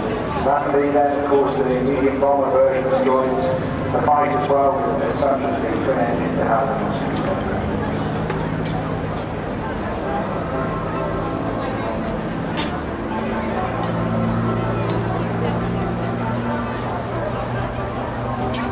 Battle Britain Memorial Flying doing such a wonderful job of effectively maintaining what is the museum without walls.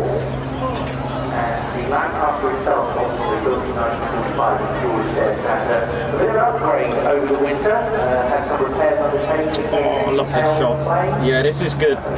Yeah. Enjoy this beautiful spectacle for years to come. Now, obviously, as George said, there are only 2 flying samples for the Lancaster bomber. There is a place in the right one, and it's here in the UK in Lancaster. Thank you very much, Aviation Heritage Museum. Taxi down the runway. There. One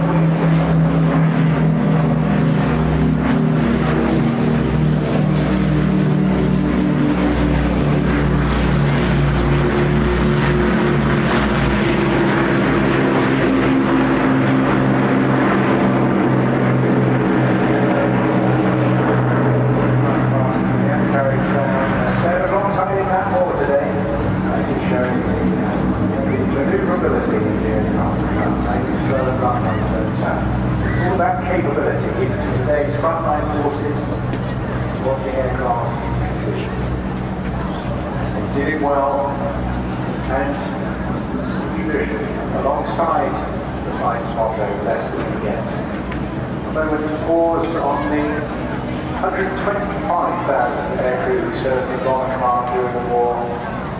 Over 73,000 of them became casualties, either killed, wounded, or shot down, or made prisoners of war.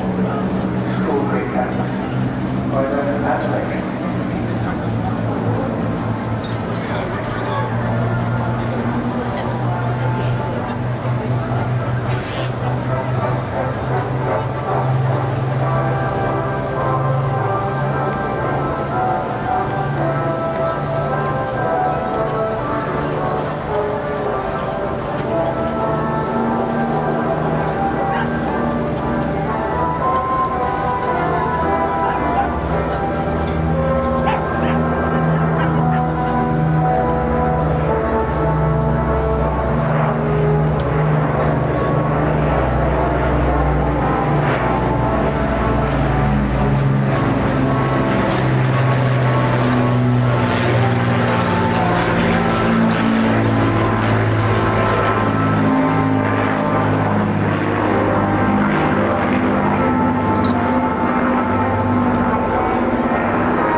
The second day of the Bournemouth Air Festival, our 16th year, absolutely appropriate that we should continue to remember them and at the same time our thoughts of friends with Battle Memorial Flight during this difficult summer that they face.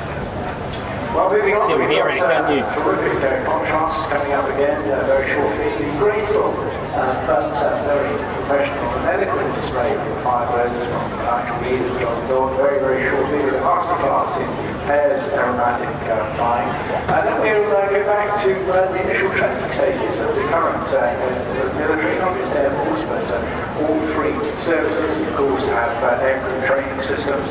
And pretty much everybody starts on Tutor, you see that shortly. Then our favourites after that is the fabulous Wingwalkers from American Pilots. And then an entire section used by the Royal Navy, both current and past.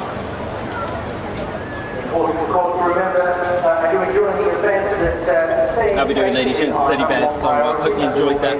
And for those that love history and military aviation, when we do our shows at Coningsby or Lakenheath or anywhere like that, I'll always talk about the history of the unit that's there currently and the squadrons and, of course, the base itself. Just to give you a little bit of more info there, which Smokey will probably be proud that 44 Squadron were the first to receive the Avro Lancaster, and that was at RAF Waddington. And also the 97 Squadron were the second. Now, interestingly, on the 6 of the 6 D-Day landings,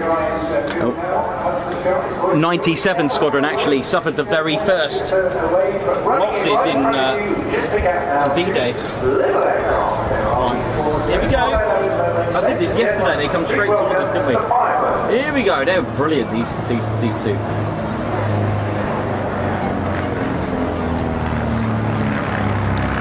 Yeah, some really good history that I can tell you when we go. Such a really happy tune. This, I love it. Really good.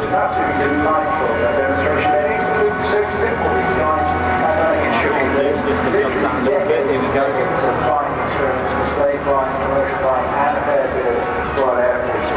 Leading from the front, it's an open man, almost 90 degrees. He got started with the look there. Awful light today, awful. Sorry about this. Still getting from very slowly, still flying commercially as well. So this team flying in vans are for aircraft. They're similar to aircraft, they're comfortable, they're great aerobatically, but they're also really useful for touring as well, with a bit of baggage. So these two will do the Dusk Display as well with the fireworks and neon lights. Really amazing.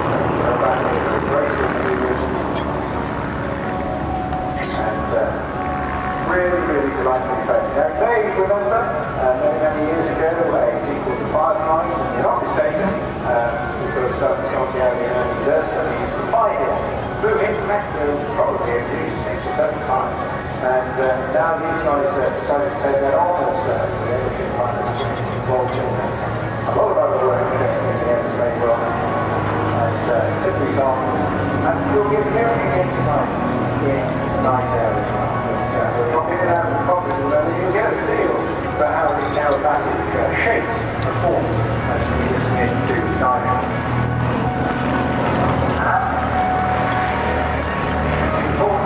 Basically for, of course, the wingman to replicate the input on the controls almost exactly at the same time as the final iteration, the final cylinder. So you can hear that command.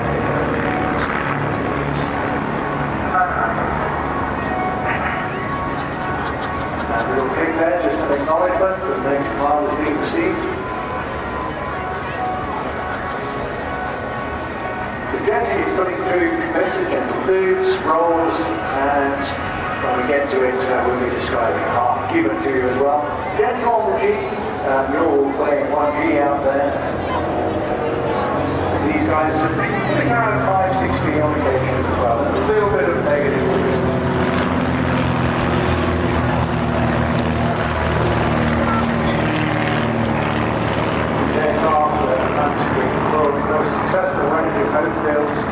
Aircraft, well over 10,000 of these different variants deployed around the world. Sort of thing you can knock up in your backyard, usually science garage, and then ship it off to your local airport to give this visibility.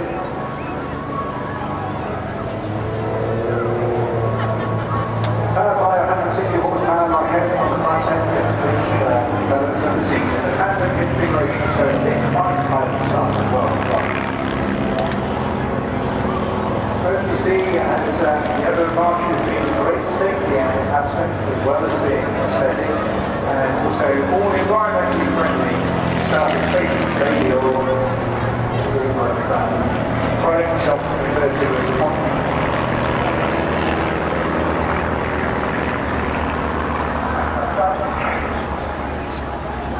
In the positioning, lovely wide wing over.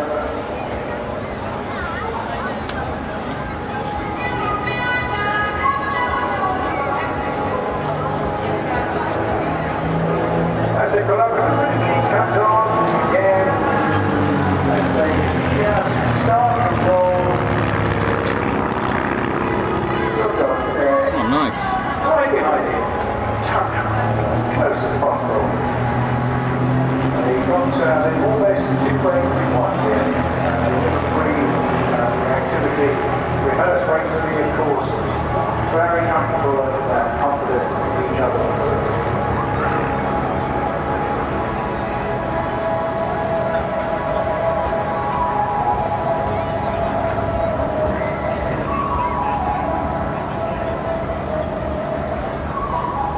repositioning now, we're coming in for have a break. So we'll just drop back in and on into that one.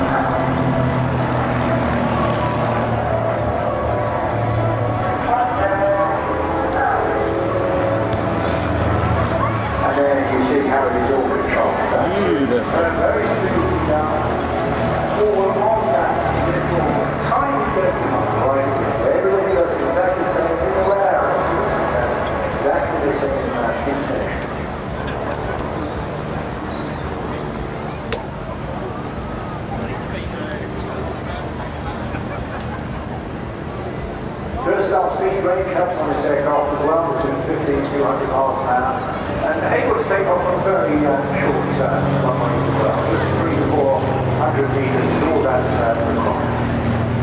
On a high course, all aerobatic work with the exposed systems, and later on today you'll see the other additions of wingtip pyrotechnics from their evening space, as well as LED strips which themselves are really terrific to watch. No inverted fuel system on these, so you've got to keep the positive feed going on most of the time. You can do that, it sounds unusual when you're upside down, but when you get through it, you can keep that feed going on as well, through goals at the same time. Very good.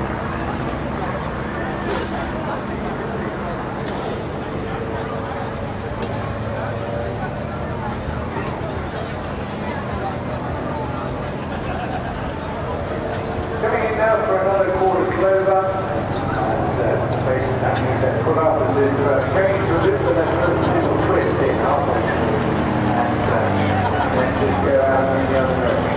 So what we do there, that little twist, pull over the top now, checking over their heads to the horizon, and then quickly position back and down and the direction. Pulling up now is what we call the stall turn. Relatively straightforward. They let the airspeed lead right off, not quite to zero, but pretty close, and then putting a big boot full of rudder. There we go, exquisitely done.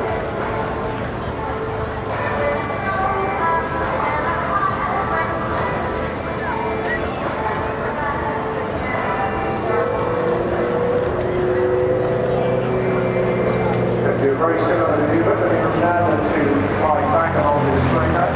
Another ripple set there. Again, another quarter over.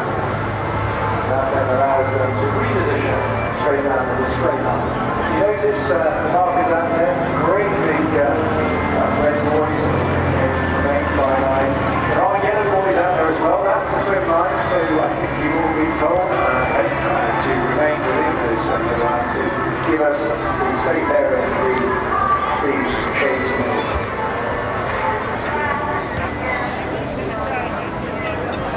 Coming in now for another loop again, the sounds that they put up. On that spine command, very sharp. They put up together and hopefully manage to replicate exactly each other's circle in the sky.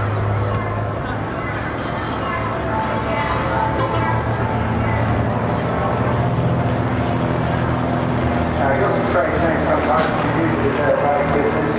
This is a promise of thing called a half cubic. Well, you come up as if you're going into a loop, just coming over the top, just touch the stick forward, flatten it out a bit, and then put in that 180-degree turn.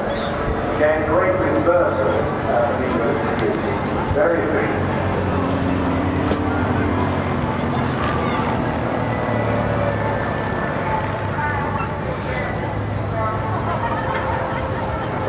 Twist on the way down, just out to sea.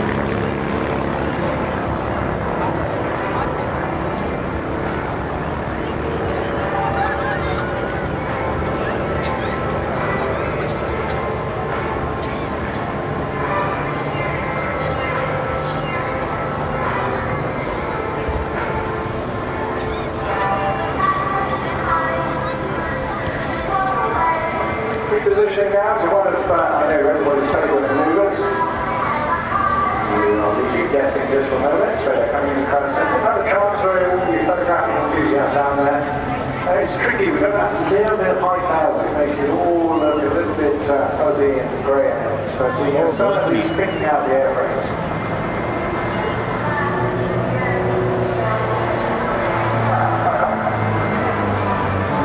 And then, commencing the Firebirds part.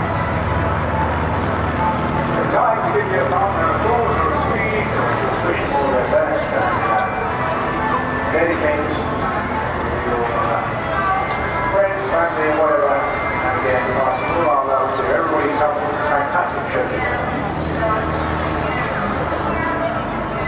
And that is the Firebirds complete. Now, no flight marshals can say very well, but we'll try to get a few more of those visual waving a little later on. I certainly did. I can't believe that the weight of that aircraft is 500 kilograms. 500 kilograms for that. That's how much it weighs. That's how much they weigh, those aircraft. Amazing, isn't it? Overall, good ladies and teddy bears. It's wow, 68.7k. Thank you very much, everyone. Nice.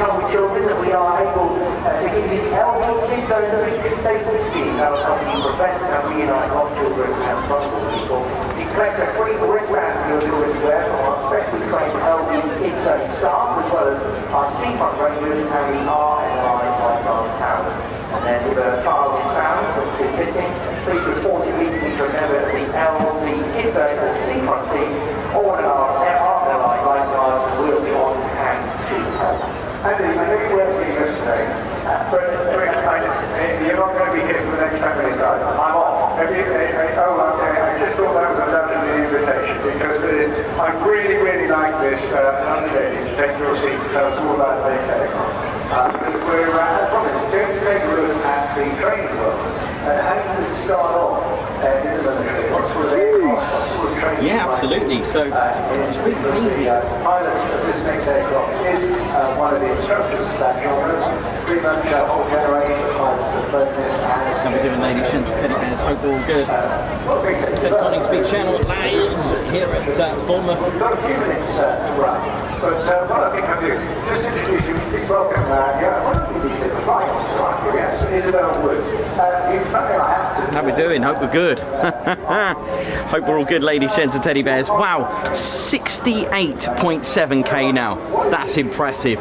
Really, really good. And do you know what? We got some big things coming up for the year. Something really huge. I'm hoping it's this year. It's something that many of you have spotted. Ted and I around the last few months.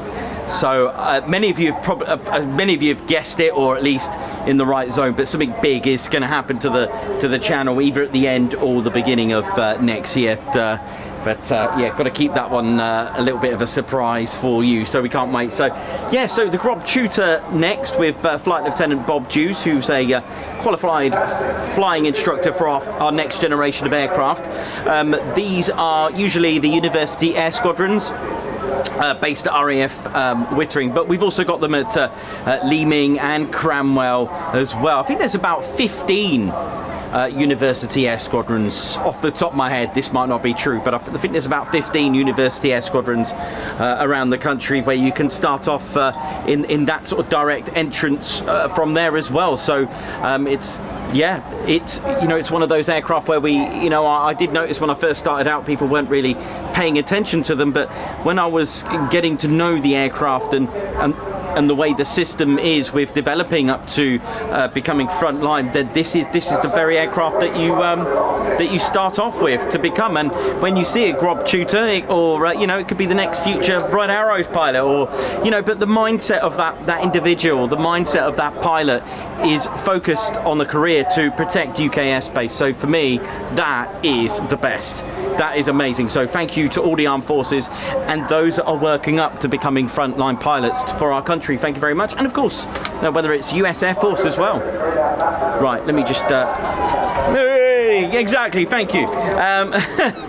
So yeah, it's amazing. Of course, when you're at RAF College Cranwell, you will be flying the sort of like the upgrade version of it, which is the Grob Prefect. So, but they're still flying the Grob Tutor, of course. And, see many tutors flying around Wittering and Leeming and Cranwell. Look at that, it's awful light, but so we've got dry weather, but really weird lighting today. It's an incredible experience to at this time to training. Terrific. That's great. It's in the world, by the way. And if you've got a particular passion for, I mean, one of the things that's most popular, and sadly we haven't seen much of this is that something that excites you, or is it something? Absolutely, that's why I'm here. That's what I find. Well, I'm going to shut up that because it's time for you to tell us all about this unique visitor aircraft, which is really considered and is running it right now. The Stewart side. Here's Bob. Go on, Bob.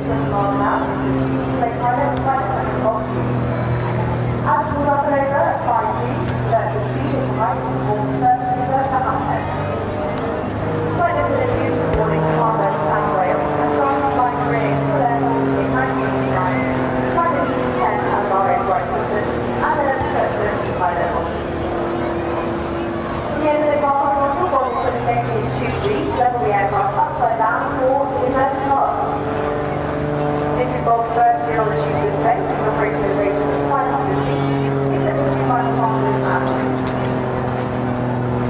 The next exhibitors are the Window and Electric Roll, which got for their flights.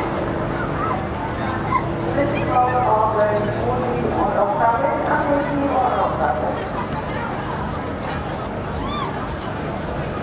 When on display, Swordfish is a qualified flying instructor on board bicycle space at our airport, where we demonstrating on-board airport pilots, as well as serving frontline pilots on the flying instructors. In the fair, we're able to map over 8,000 flying hours this year. This represents almost all the year in the air.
visit our yesterday, up on the road here, website, or if you are teaching babies to access QR code to the end of the month today.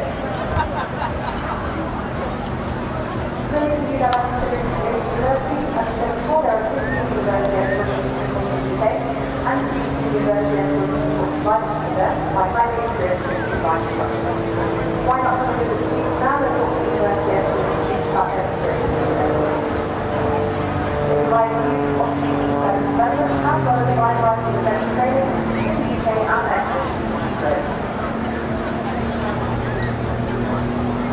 We are now at a high-end section of display, the very first integrator and algorithm, which is true central air background. As we all up, all the steps of Fying, the 850 aircraft around the Atlas sky. These were the first things that we present.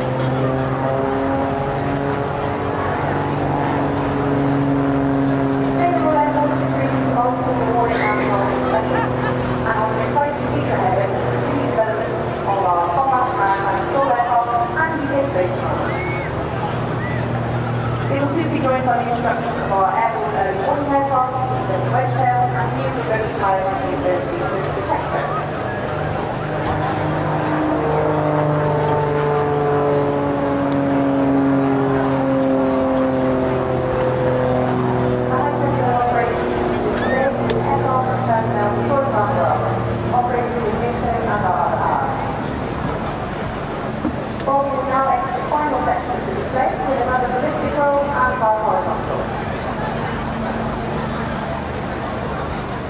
I would like to take a special thank you to our course students. They are the Royal Air Force Level Fund, Swordfish and Wildcats who provide much merchandise. We are giving out some stands and students.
Beautiful. Nice one, Bob. Right, what have we got next? Who have we got? Oi, oi! Thank you very much indeed, Isabel. Thank you thank you, and I think we have a very successful... Nice. This is more like it. This is a bit like our usual. Anyway, so far, so good. This music is up once again because very shortly. Where is it? Yes, we're going to be entertained. From the Aero Super Nice one. RFC, once again, very much with the Fying girls wandering around on the top of the wing. Right, who we got now? We got the Wingwalkers, I think, next, haven't we? We're having a good time. We're still going to be going around the show rapidly because we're doing lots of activities and I'm not sure you can have a go at John Front. Absolutely, Dan, Spuddle's Cove. I think we're not leaving down to floor jacket tonight. We'll do that before night there. Yes, it's 2 for 1 down at Spuddle's Cove. Great stuff. I've done that and it is fantastic fun. Also down on the... How are we doing, ladies, gents, and teddy bears? So next up, we've got the Aero Superbatics, the Wingwalkers, where Two ladies have taken yoga to the next level. That's right, the art of wing walking. And of course, the beautiful biplanes that are flown by the two pilots, amazing. After that, we've got a very special Royal Navy tribute flight, and which will split into separate displays. So we've got the two Wildcats, the Fairy Swordfish and the Westland Wasp, which will go into formation and split into their displays. And once those are done, that will take us into the break. And then connected with them, of course, is the Royal Navy, a very outstanding Royal band, and I think this is about most important. They're leading the crew at 1845. But our attention is drawn now to the left-hand side. If you look up in the sky, two fabulous. Here we go. Most historic aircraft. And these guys, they fly on the prime corner of that foot. The girls who fly on top through their faces as we welcome the wonderful Wingwalkers from airshows.com. You too can do this from the start point.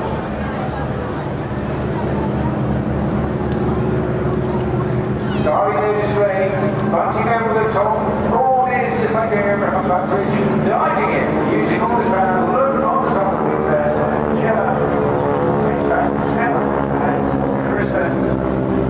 definitely fine. Winds about 150 miles an hour, whilst going upside down, hanging into the strut, then ours on the top of the wing.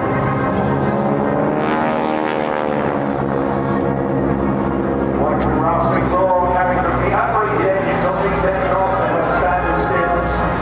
One of the long 985 radials, rattling engine, right cylinder, doing 450 horsepower. Of course, you need that extra bit of power when you're carrying that weight, but again, these modified aircraft with additional ailerons as well, giving additional improvement at the same time as well. We'll watch them go around in their formation network, and then they will split up, do some individual work, and all that time they still will be dancing around rigs and waving or even, in this case, going outside.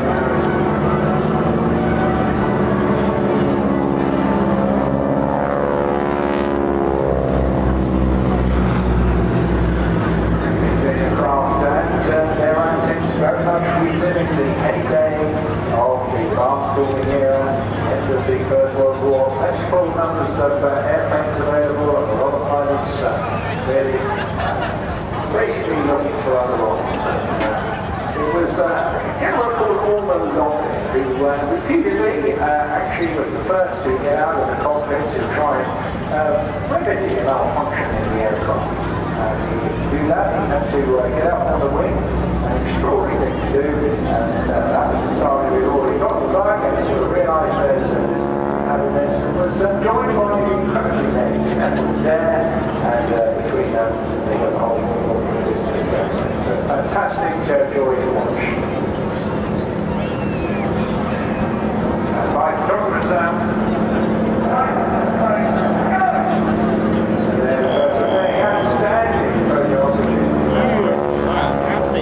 it's more. Again, smoke being used not just for aesthetics, great effects, she's all getting a little bit fuzzy out there against that on the misty looking sky. And it's very different outlook from yesterday, with very little wind blowing as well. So these steamers very much the backbone of US aviation training back in the 30s and 40s. Thousands and thousands of miles. It's a wonderful sturdy aircraft, lots of room in the cockpit. Pilots you'll see flies from the rear cockpit. Girls, of course, transit in one class. So here we go. The first of the Tutor.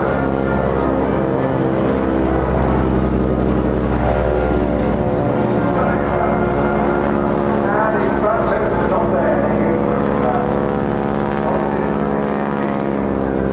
rising up to the head, all very, very nice.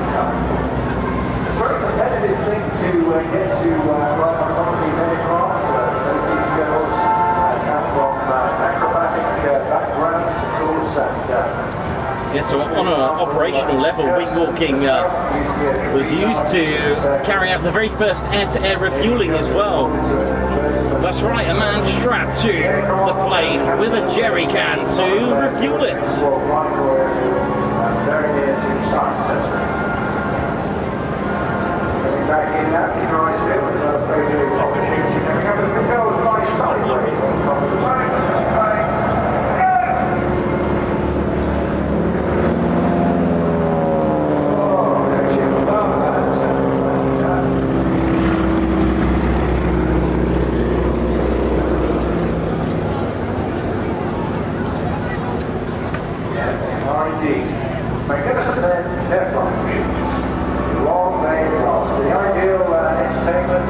You see the meatball round of the US Army Air Force, the US Army Air Corps at the time. You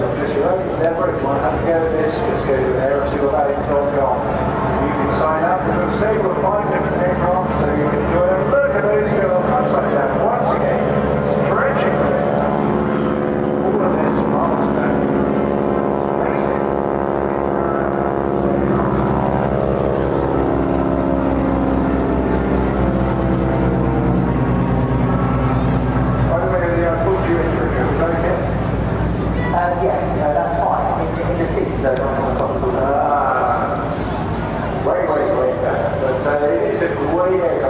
You get the chance, by the way, it's just making sense. And all that era of the roaring 20s and 30s comes flying back, literally, in your face.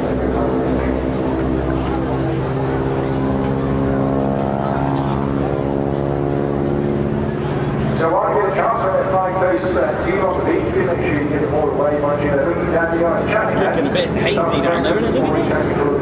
That's all the smoke and... participation down on the beach.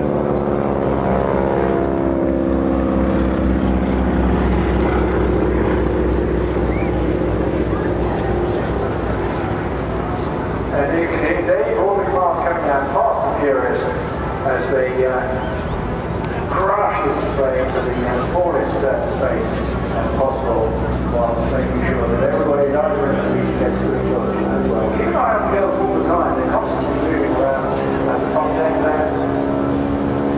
Luckily, as a result of the regulations which came in the late 30s, of course they have safety straps attached, but they will at various stages climb up and down over the top of the wing and back down.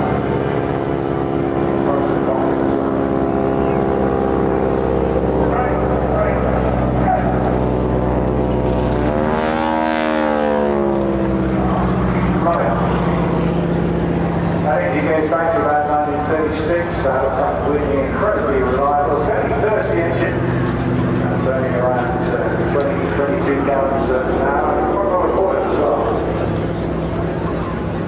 But really strong, stable, and these aircraft also were capable of landing on very rough surfaces.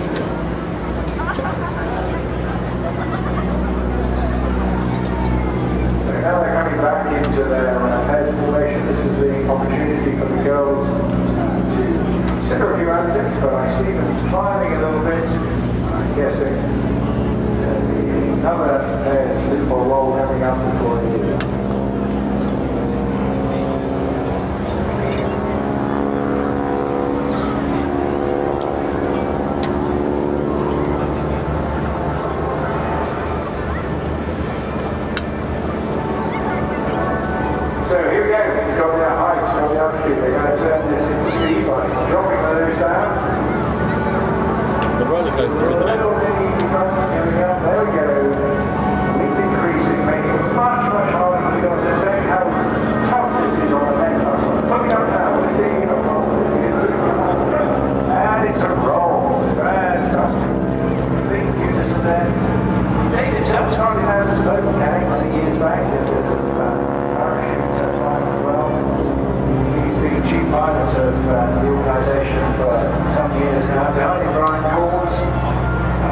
years years of experience and many hours on these aircraft.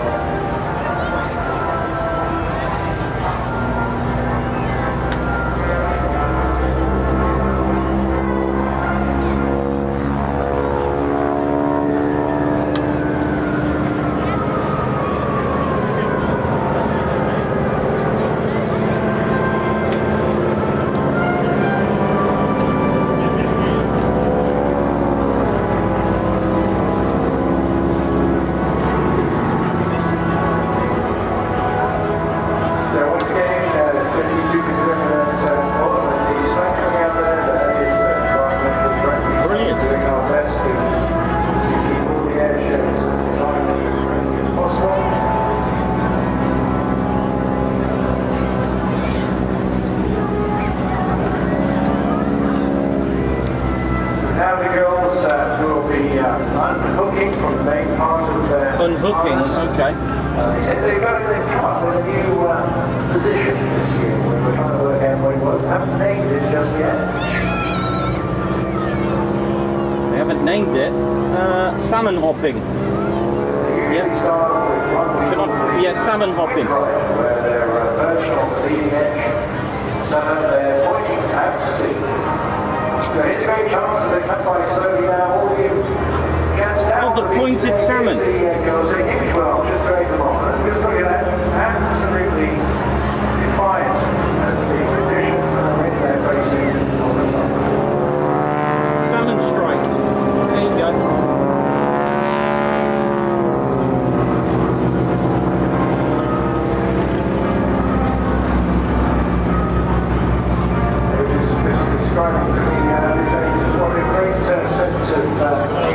Smoke out there. Look at it, state of this. Got, not only have you got the haze, you got the smoke as well. Without any support behind them, it's very, very tough to make it look so simple.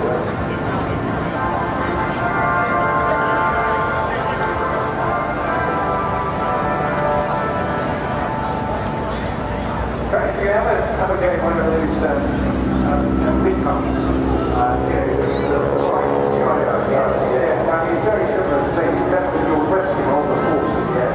It'd be very fun to do. I think it's amazing that Emma, who's obviously on the wing with Ryan today, you think it would be the most exciting thing that she's done. She's into her hobbies and tries to... No, there's no wind today, so that wouldn't be the problem to it. Yes, I mean, yeah, well, here we go. Another position, yes. What they call the Swordfish thing.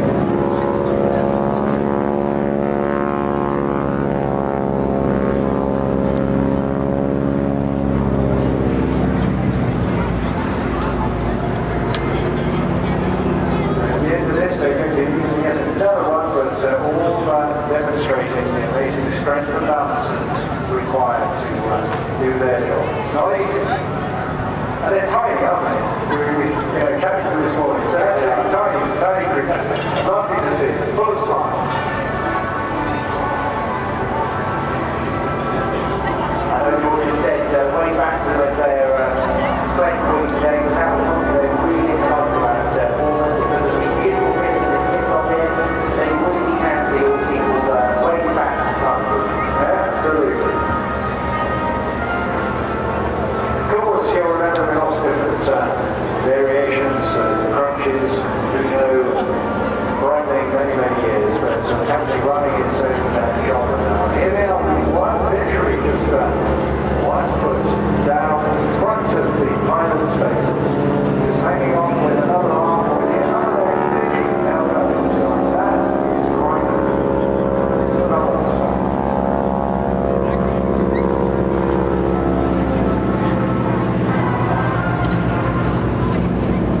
So maybe get one more 5 miles out of them.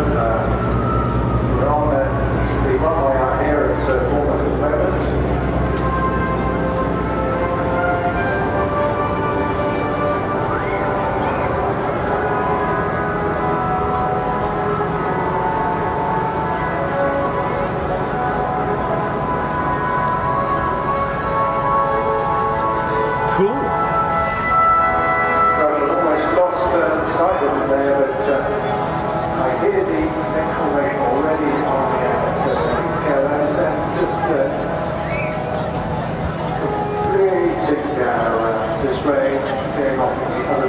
to the eastern side to get out of the way of the next formation during this in just a few minutes.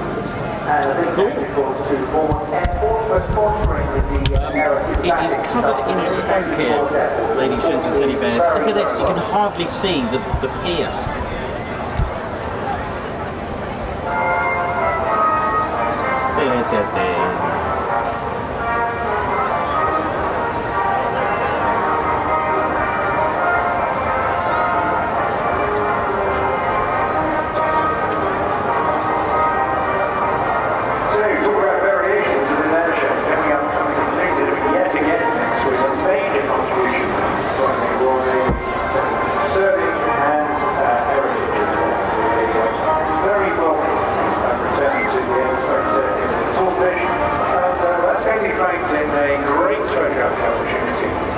Those who haven't seen it, when it was yesterday, with the Orlando formation.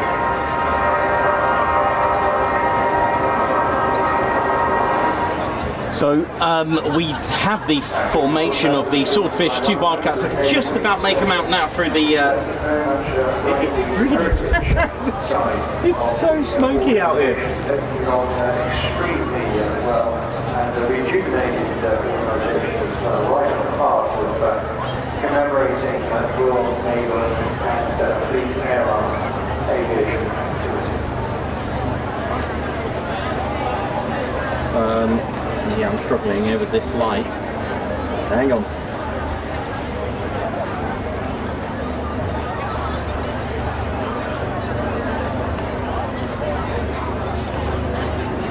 So I'm going to be joined very shortly by Andrew Davis, who, amongst many things, is very much committed to the maintaining of aviation. And as they're on their way in right now, let's just play a little bit of history as well.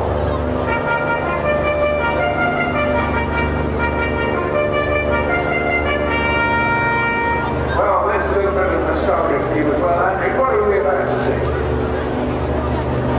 Well, that's the collection aircraft here, led by the Gazelle Squadron, Navy Wing Classhead, and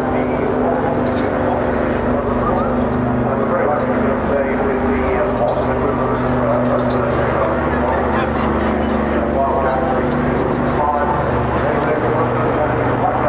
fantastic, forming the wonderful Toronto formation.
Now, tell me, you're involved with Navy Wings. Tell us a bit about how that is sort of transformed and really taken the historic side further forward.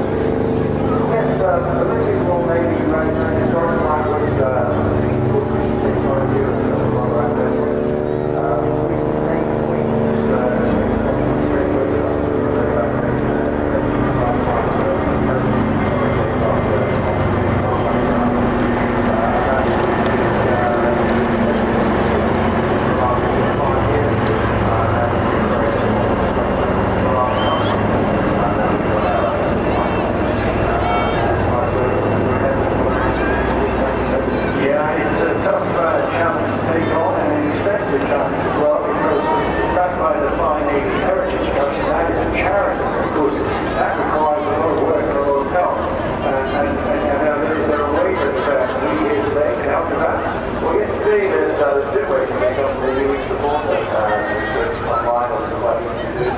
So there's not very much money. You can get updates and be invited to various events. Same place to go. We're also very keen to have volunteers, so they've got any expertise we've got all against the website. You can send What a formation, beautiful history here. and all our update volunteers and a number of our own staff as well. So we do run on the champions that way, but money together is available for that. And it is still fahd.co.uk. If you see someone in front of you, maybe I'll call it maybe, yeah, whatever. Okay, thanks for that. Well, they're very much described, well, two of them is described as national treasures, and one of them in particular. It is just that stuff. I'm not sure whether this is break coming up. Let's just shoot into the cockpit now.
Doing this, and then finding the direction of the last hour, so something really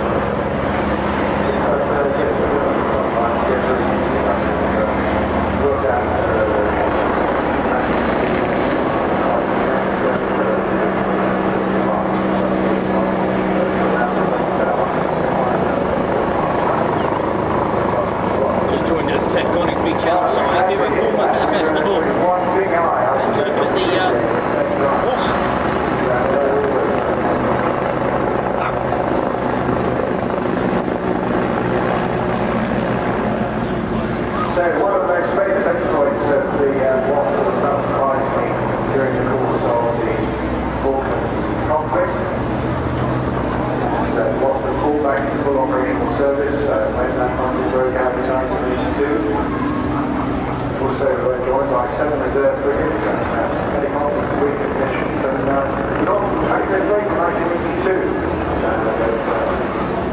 Argentinian submarine submarine was spotted by Wessex helicopter from HMS Antrim. They attacked with danger from their depth charges. Then of course they launched the Western Wasp. Brilliant launch Western as well. Tanks with a Mark 46 torpedo. But it was the Wasp was really going with the final hit, launching from HMS Endurance, firing an AS-12 anti-ship missile submarine. Not a direct hit, resulting in the battle damage that aided the ground operation in basic taking over the Saab solution. We got a lot of that data so I won't be getting on yeah, I know.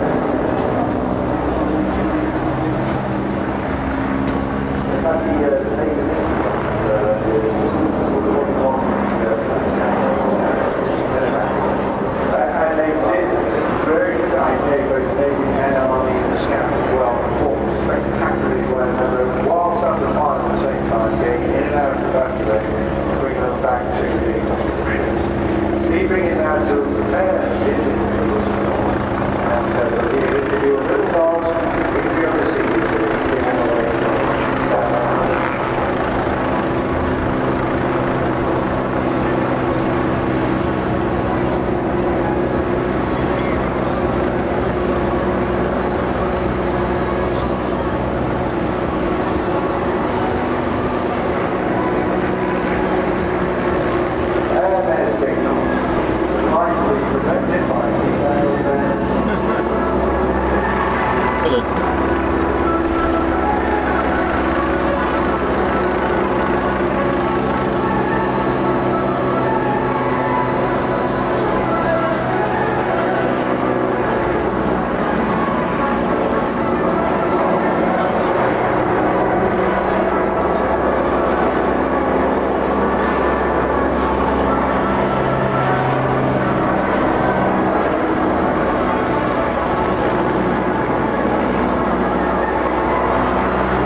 Time for the ferry Swordfish. One of the most valuable and precious aircraft, I think, and a great tribute to the engineers at Navy Wings, the Heritage Flight down in Gilberton, leaving the fabulous Swordfish in the end.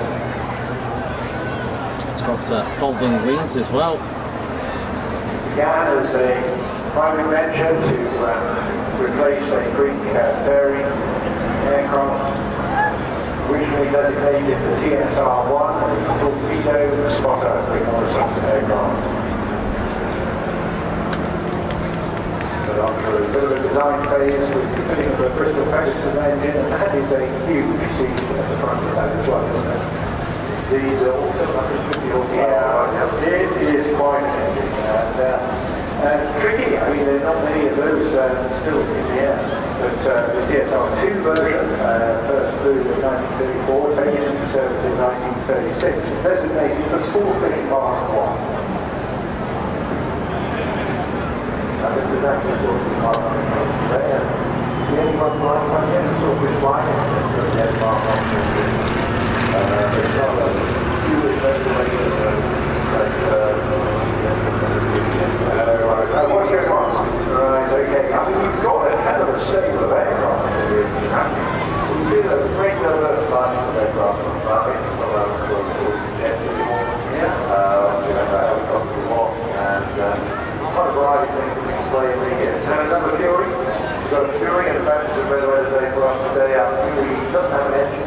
Our Silver Dwarf is flying. Fantastic. Well, that is great news. Wouldn't that be just great to see that back on the road as well?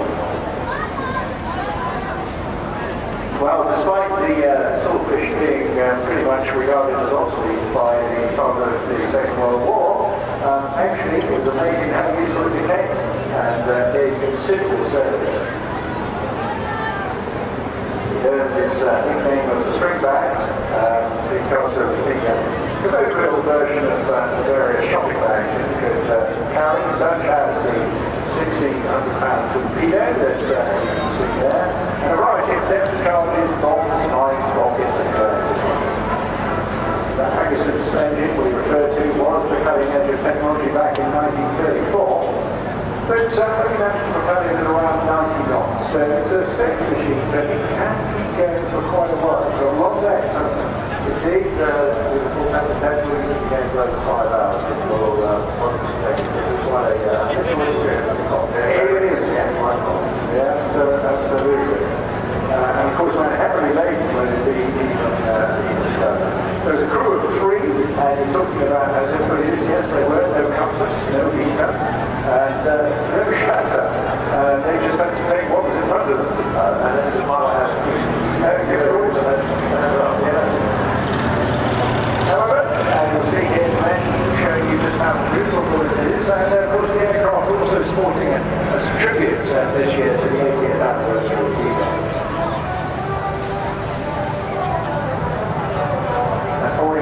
To ensure it took up minimum space on the ship, and the carriage is designed to accept the first landing you would expect from a bobbing, heaving flight as well.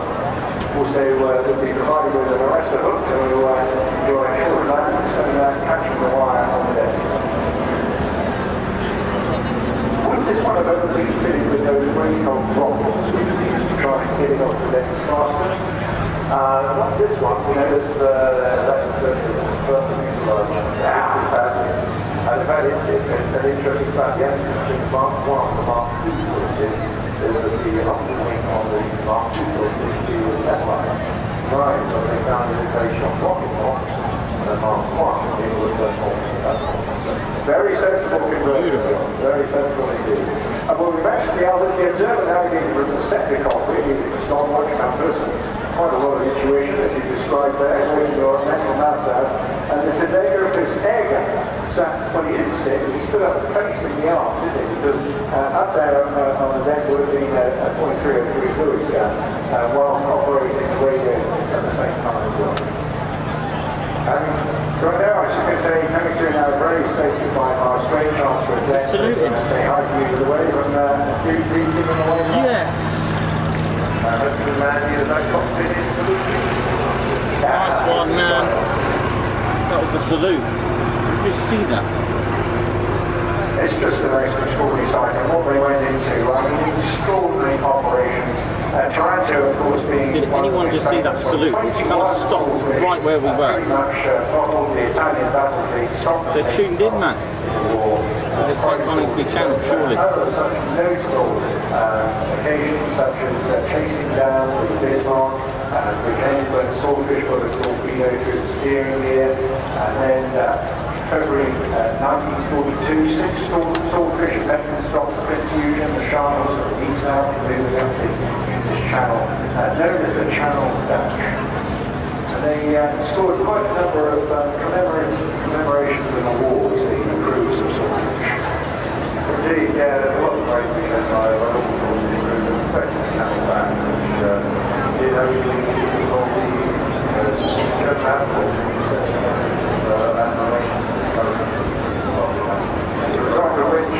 the bravery of one of the crews, Esmond, was posthumously awarded the PC, one of only 2 such awards to Fleet Air Arm air crew in World War II.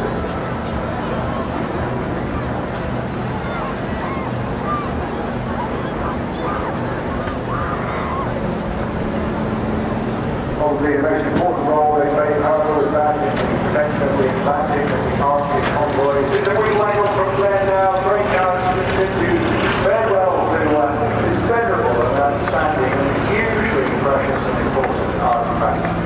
Beautiful. What else we got here now? Should have the our last display before a break, which is should be the two Wildcats of the Black Cats display team of the Royal Navy. You're watching the Ted Coningsby channel. How we doing? We're live here at Bournemouth, and I hope you're all well and enjoying the show so far. Thank you to Andrew Davis for joining us there. Always great to add some bits from the inside of an organisation. He's got plenty of them, and make a marvellous interview with candidates at some stage. So I'll be chasing him down years to come. We're just short to break down whilst we wait for the two links of the Black Cats to read.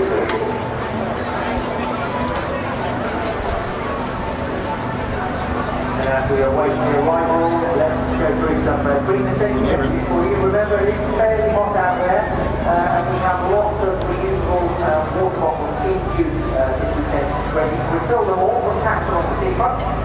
Just down the road, we still have to find out where The light's a bit better now, isn't it? As you are experiencing this is great respect for yours, and it looks fantastic thanks to the hard work of the entire seafront team. Don't forget, ladies, gents, steady bears, support the channel by hitting the like button, and of course subscribe to your one and only Ted Coningsby channel.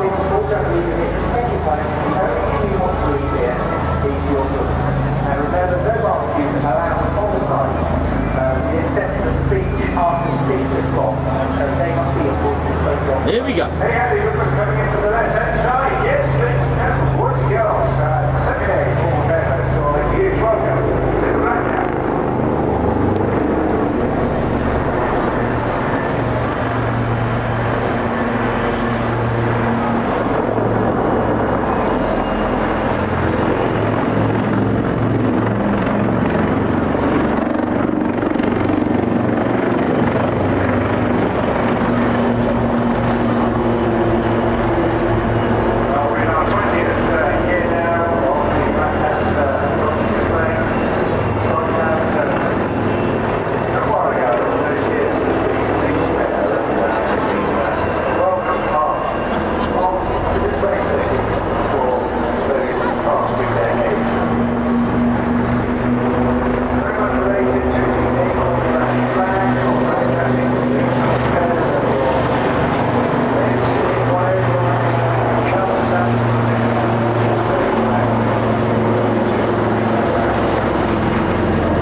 operations in the Queen Elizabeth carrier that based on HMS. Also the first flight to fly with the Masters missile. Yes.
This is good.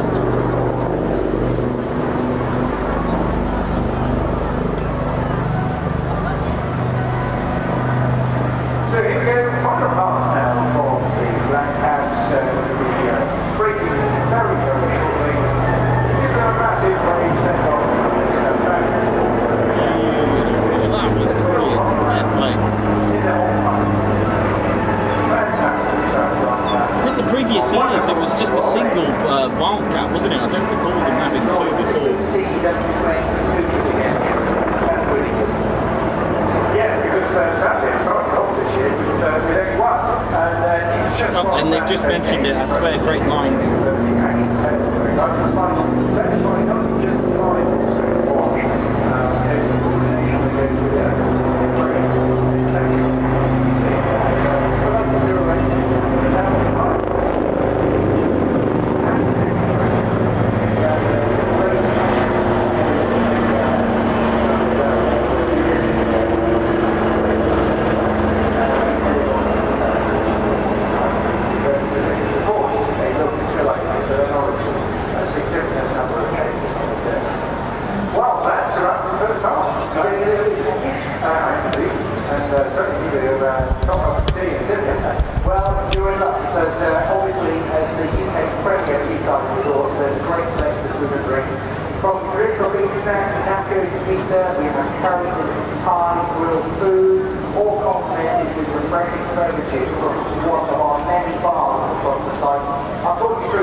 Likes right on the break as well.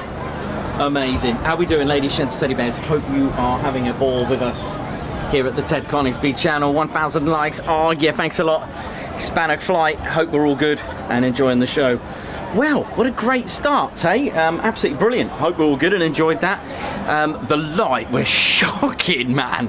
And then to add, when they add fuel to the fire, but add more smoke to the haze here. It was it's pretty bad. It's clearing up a little bit. The wind's picking up a little bit, which is good. Just a lot of haze at this section here. Hopefully it can all clear, but I'm starting to feel a little bit of wind. But hey, Ted Coningsby channel are live and smashing it right now, with all the support from all of you, and thank you so much for that. We're going to take a little break as well, but in the meantime, we just want to tune in, see how we're all doing, and hope we're all well, and hope we're still going with all the support. Let's have a look. Oh yeah, nice one.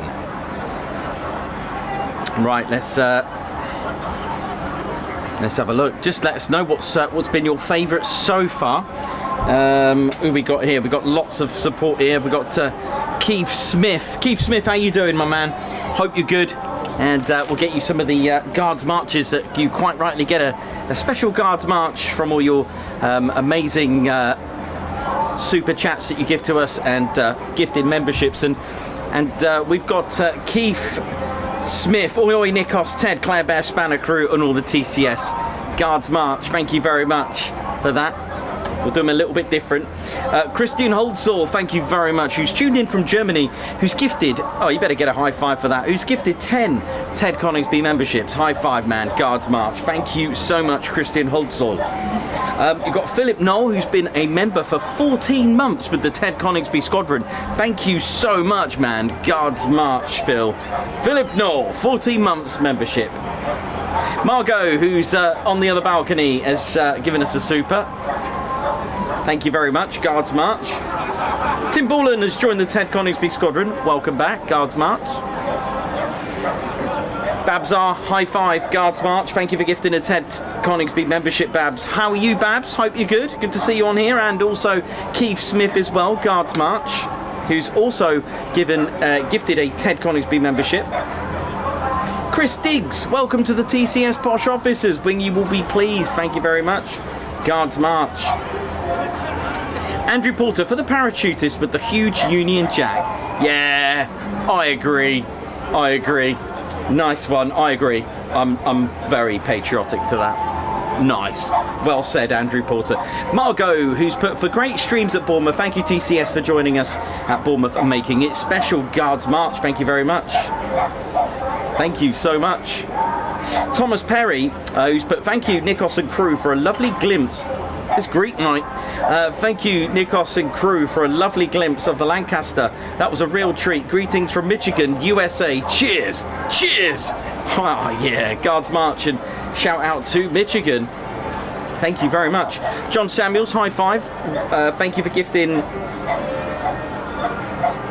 thank you for gifting five Ted Coningsby memberships, and that's John Samuels, high five. Sorry, I just had a message. Guards March to John Samuels, and yeah, a message to Daniel Walker, by the way. Guards March from yesterday. Margot Baxter, thank you very much, gifting a Ted Coningsby membership. Guards March, off he goes. Dr. Soda, message deleted by Davey. I don't know. Oh, that's hilarious. Guards March. Slutty Bartfast gifting 5 Ted Coningsby memberships. Guards March, thank you very much. Thank you so much. High five to you, Slutty Bartfast. Nicholas, this is from Donna Abbott. She can't add her card to her work PC. She says it's for Candy Floss for Ted. Cheers, Nikos and Claire Bear. Thank you very much. Guards March to Nicholas, and from Donna Abbott. We got that. Thank you very much. Well, we're going to take a quick refresh as well. We're going to have some water and some drinks as well, Lady Sheds, Teddy Bears. In the meantime, stay tuned, because in about just a few minutes, actually, they should be restarting. I'll go and get the schedule. In fact, while you're there, just so you're in the know as well with me, let me just get the schedule. 3:53. Oh, okay. 3:53. Okay, see you at 3:53. I'm going to go and get a nice cold drink. Leave you with the polar bear and the needles. So you may get some teddy bears, you may get some of the bears pop up in a minute, in the meantime. Just to give you an idea of what we've got at 3:53, I'm just going to double check with my live schedule, but the plan is the Hurricane and the Spitfire at 3:53, followed by the extra 300 NG times 2, so 2 of those 300 extras. Not bad.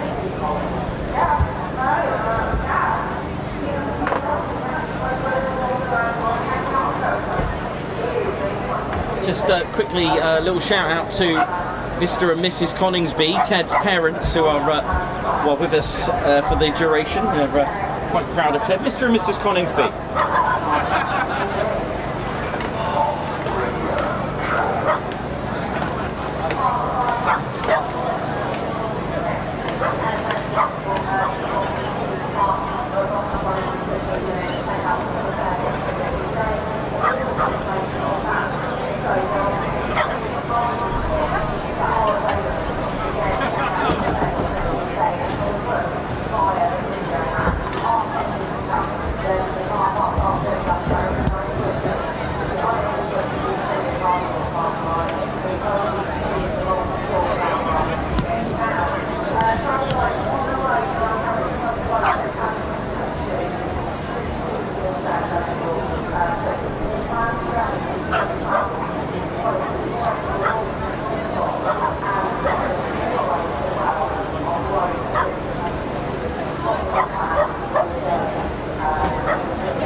How's it going? Grand Crew Drew here, hope you're all good, hope you're all well. How's it all going? Well, it's nice to see the current bun, sort of. It's a little bit shy today. How's it all going? My name's Grand Crew Drew. Oh, it's a busy time of year for us Grand Crew. Lots of people forget about us working hard, putting in those days and hours and hours and hours just to service those aircraft to make sure the pilots can do their thing. You know, it's really fun. It's a little inside sort of thing. The fact that we take days. We've got a PR team planning all the hotels for the year. We've got like all the crew on the road. We've got the armourers, all the safety, all that kind of stuff, including me, just trying to make sure the aircraft are all serviceable, ready for a display. All for what? For 8 minutes for the pilot to take it around? Don't forget about us ground crew, but mind you, the pilots do know how to fly it, don't they? Especially Turbo, he is super quick. Hope you're all good, and hopefully we'll see Turbo. We could have Moggy, you may have seen she's turned up. They've had a few parts delivered today, just get a spanner in there, see if we can sort that out. Maybe there's a loose salmon in there somewhere. But I love the Typhoon. But my favourite aircraft, sadly, it's not flying in the UK, but they do with the Hellenic Air Force and other air forces and Navy, I think. But they fly the F4 Phantom. That was my aircraft, that was my love. I mean, the F4, amazing. I remember when Nitos was like in Crete, he got like strafed off his Piaggio 50cc from an F4 Phantom doing a display over the beach. It was hilarious. I was in absolute tears. It was funny. It was a right bubble bath. Absolutely amazing. But yeah, of course, time's changing all that. Tell you what, the Typhoon FGR4, I think, is an absolute sweet aircraft. Absolute smooth. It's got some sharp gills. Yep, that's right, called the 4 planes. A little bit about the Typhoon. I mean, it's not stealth, but it has stealth. Not a 4th gen, not a 5th gen, somewhere in the middle. Do you know what I mean? It's a 4.5 generation jet. That's right. It's got some stealth attributes. You see, it's made out of 82% carbon composite. Well, that's a posh way of saying plastic. Also, the intakes, the 2 of them intakes, right? They're shaped like an S, like this. Alright, and then if you get your mince pies into the intakes, you're looking for those compression blades at the front of the engine. But you know what? You can't see them with your mince pies. They're hidden, because it's an S shape like that. Compression blades up here, but you're looking down here where the intakes are. Compression blades give off heat. That's what compresses the air and splits it up. It's what you call a bypass sort of engine, high bypass, which compresses and then set through a next set of blades. It's a bit like having a propellered engine, but it's got a few more of them. Compresses them, get more air, inject it with fuel, boom, out comes your reheats. That's right, very powerful EJ200 engines, producing 20,000 pounds of thrust each. That's 40,000 pounds of thrust, weighing something like, I don't know, a few thousand Teds. That's not a lot really, which means it can take off 8 seconds, go into a 60 degree and then a vertical climb. See, the Typhoon can actually accelerate vertically from takeoff. Not many aircraft can do that. But yeah, left wing made in Italy, right wing made in Spain, main fuselage made in Germany, bits and pieces like the engine, the radome inside there, made in Great Britain. That's right, bit of Leonardo, bit of this, bit of that, bit of BAE systems, and we're all good to go.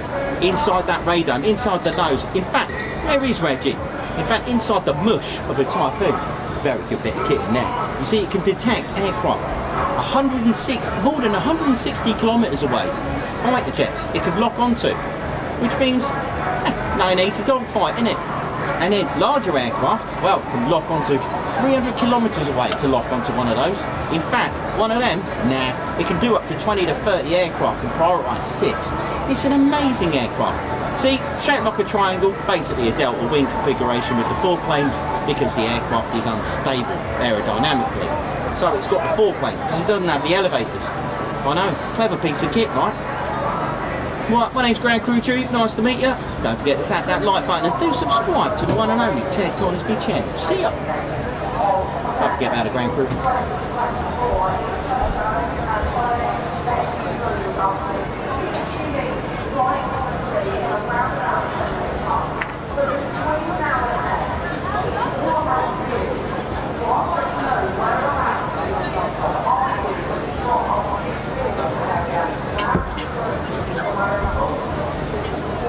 Hello, Wingy, sir. How you doing? Yes, Yes, splendid day at the beach. Yes, absolutely marvellous. Just ready to go for a bash down there with the VIP. Yes, it's to be a Spitfire pilot, you know. Yes, and a wing commander.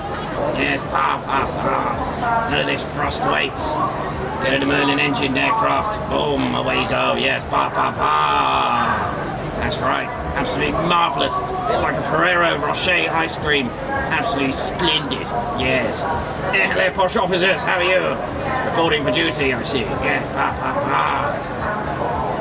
where's that music gone? Where's the jazz band? Where are they?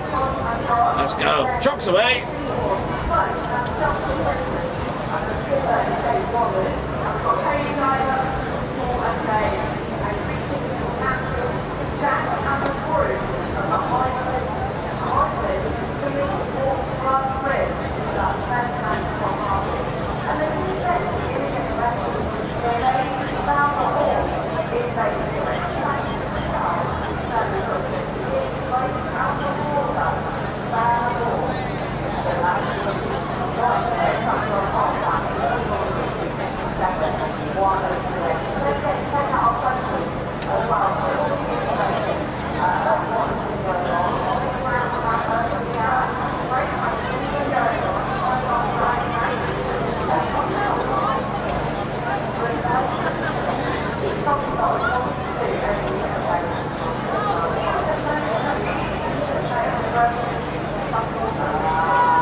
round there now. My name's Reggie, part of the RAF Regiment. That's right.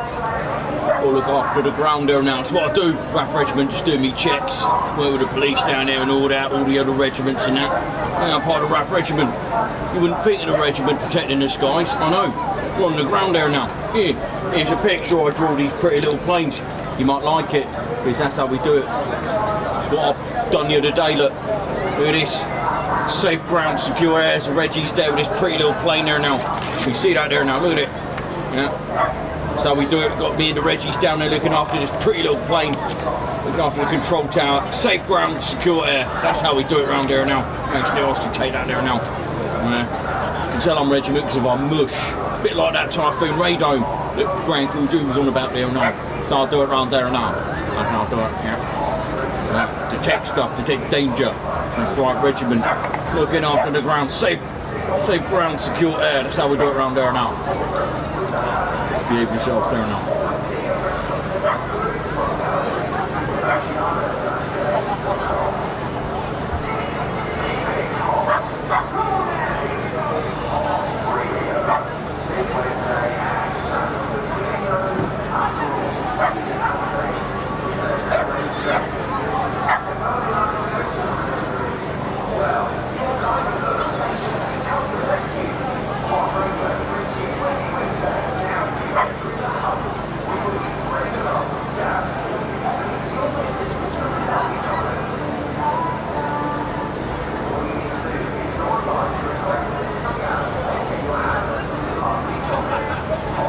Right, not long to go, another 10 minutes, ladies, gents and teddy bears. I'm just going to grab a bit more. Hey! Just going to go and grab a bit more fluid. Just get a bit more drink. Keep myself all good there. Let's have a look at the pier there now. And if you are passing by the Suncliff Hotel, give us an oi.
Thank you so much from Hot Radio there for bringing the gap. Yes, we've enjoyed the cup of tea ourselves. Lots more action coming your way now. And yes, it is time for a few more forwards.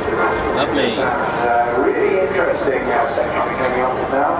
With a unique battle formation starting during a couple of minutes' time. That'll be followed by the Starlings and the extraordinary antics of Richard Goodwin in his special, which is quite astonishing. Now we're just docking our police drone as well, and that is because we're about to start flying. So if anything spotted that, it has nothing to do with anybody other than the police. So please bear that in mind. If you try to get something out, you will be arrested very, very shortly.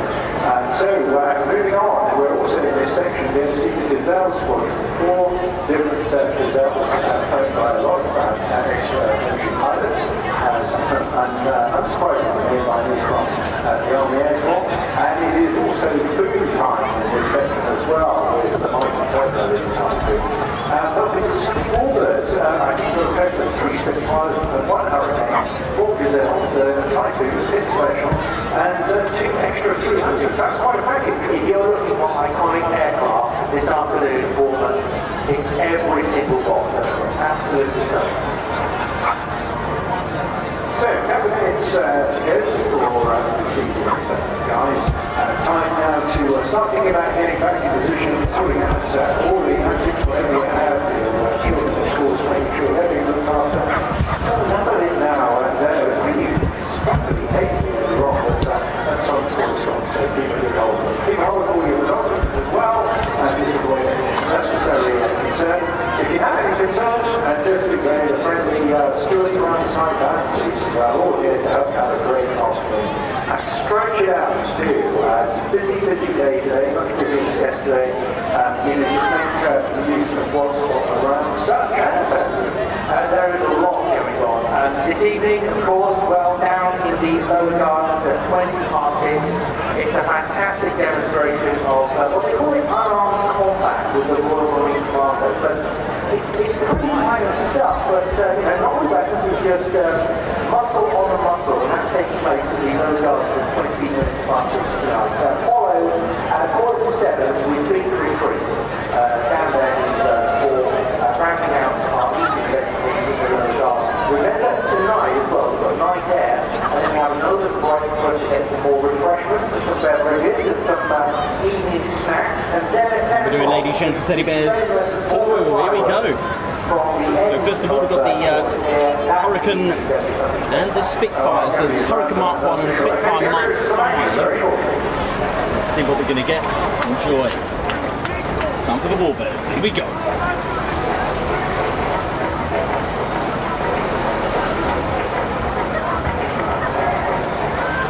How we doing? You're tuned into the Ted Coningsby channel. We're live here at Bournemouth. How we doing? My name's Nikos. I'm your cameraman and commentator. And of course, with us, joining us, presenter, squadron leader, Ted Coningsby with the Ted Coningsby channel. And we're bringing you live action from Bournemouth Air Festival. And we're just anticipating the Hurricane Mark 1 and Spitfire battle formation. This could be good. It will be good.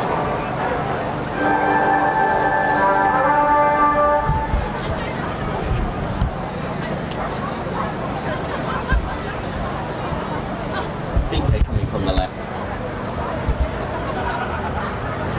Remember, as you are enjoying the Air Festival this afternoon, do stay connected to us on Facebook, on Twitter, and on Instagram. Send us lovely photographs of you and your family enjoying the entertainment here today. You'll find us on Facebook, of course, and our Instagram account.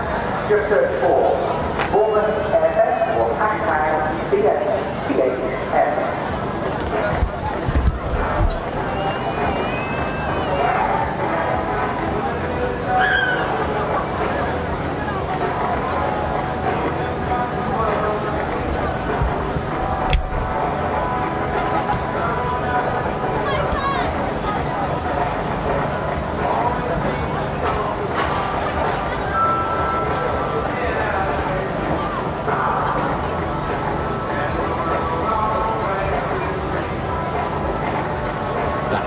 Cool spot, isn't it?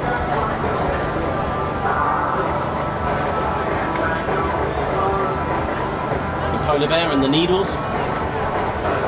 Lovely day. Oh yeah.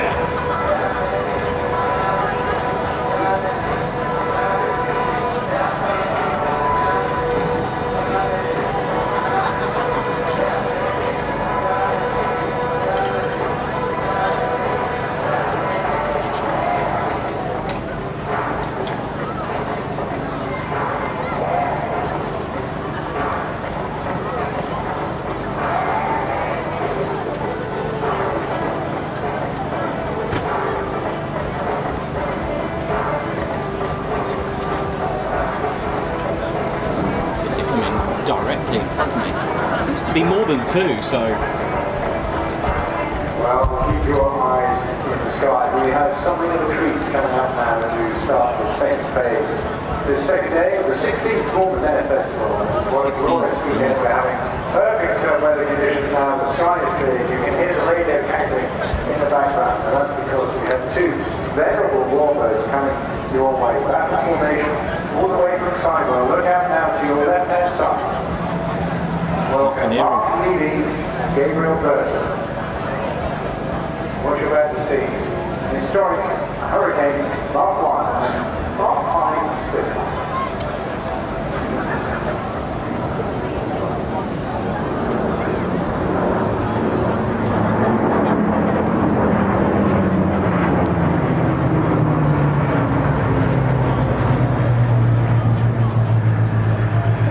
What a sight that is. Absolutely wonderful.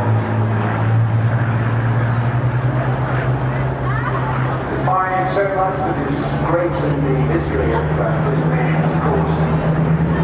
Two unique designs, two incredibly successful developments as well. A combination of R.J. Mitchell and Sidney Camp, their respective workshops. R.J. Mitchell and Supermarine, of course, responsible for one of the most famous designs. But in terms of success and bearing the brunt of combat operations in the early phases of the war, the Hurricane was the man and the beast that was available.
Pitches coming in, using that height, using that energy to build up some speed.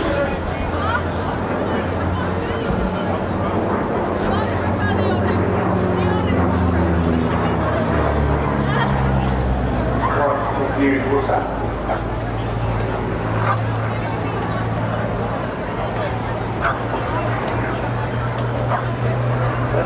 silhouette in the sky, across School Bay in Georgia, a few aircraft gaining less data, but the Spitfire, of course, is one of the most iconic aircraft ever built. Actually, the view was through the aircraft was about and successfully defended Great Britain against the American East Interior.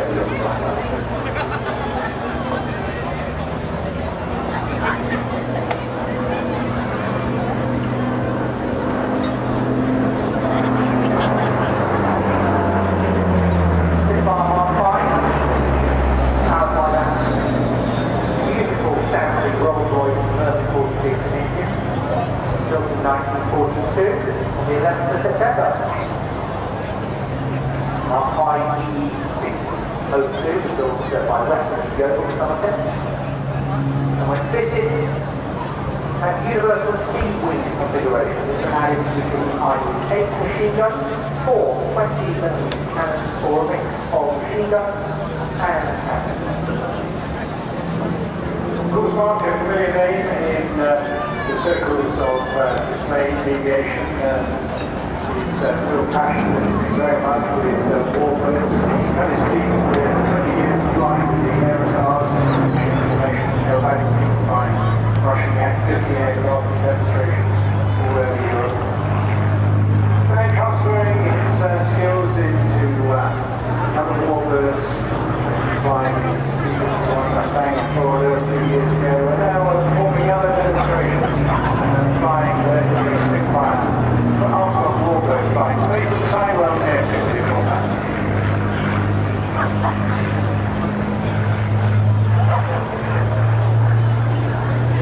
And we said that Rolls-Royce produces 1,400 record power at 3,000 RPM, doing it 16,000 square increase at 14,000. It's really incredible design.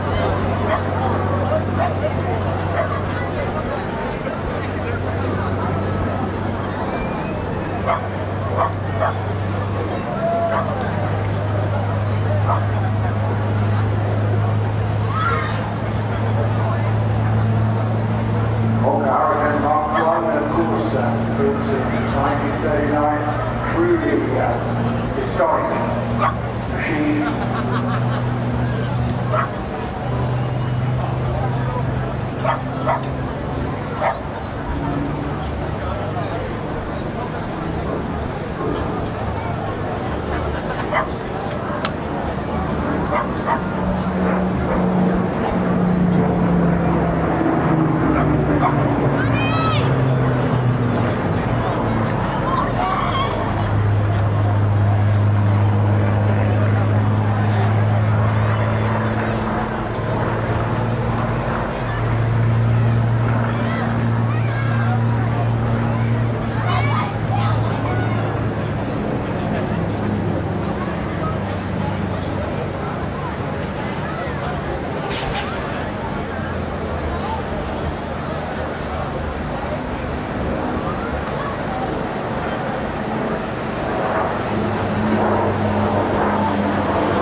Capturing our imagination, phenomenal success.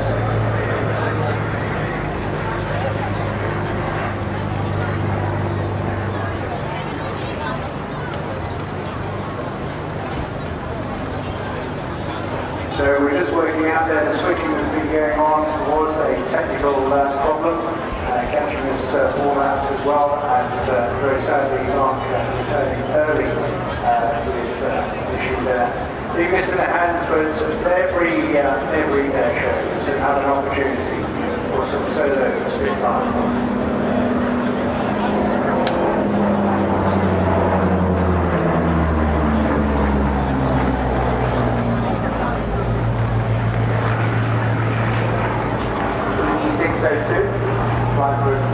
Started out with 66 Squadron. It was the second Spitfire squadron to come into existence and fought in the Battle of Britain.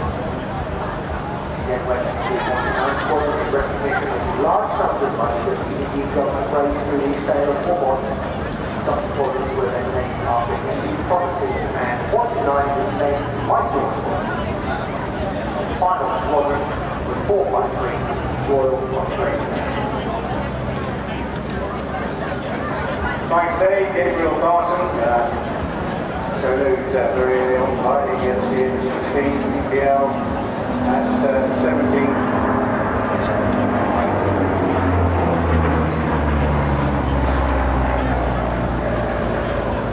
Grew initially with the helicopter world training for a couple of months with Bristow's flying the S61, initially on the oil wings work, and then moving on to search and rescue operations. Well, switch getting back to 55, putting the airline in go, back in the 1990s. And moved into EasyJet. But undoubtedly some of his most satisfying work, that's been the Henge emergency rescue pilot operating for the London Air Ambulance. He also has been an Airshows team member for many years as well.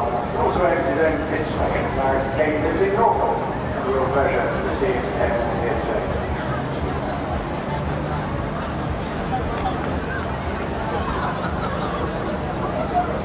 It's always good to hear the heritage of some of the aircraft that is displayed here in Bournemouth and the Mark 5 Let me give you some pedigree of this beautiful aircraft.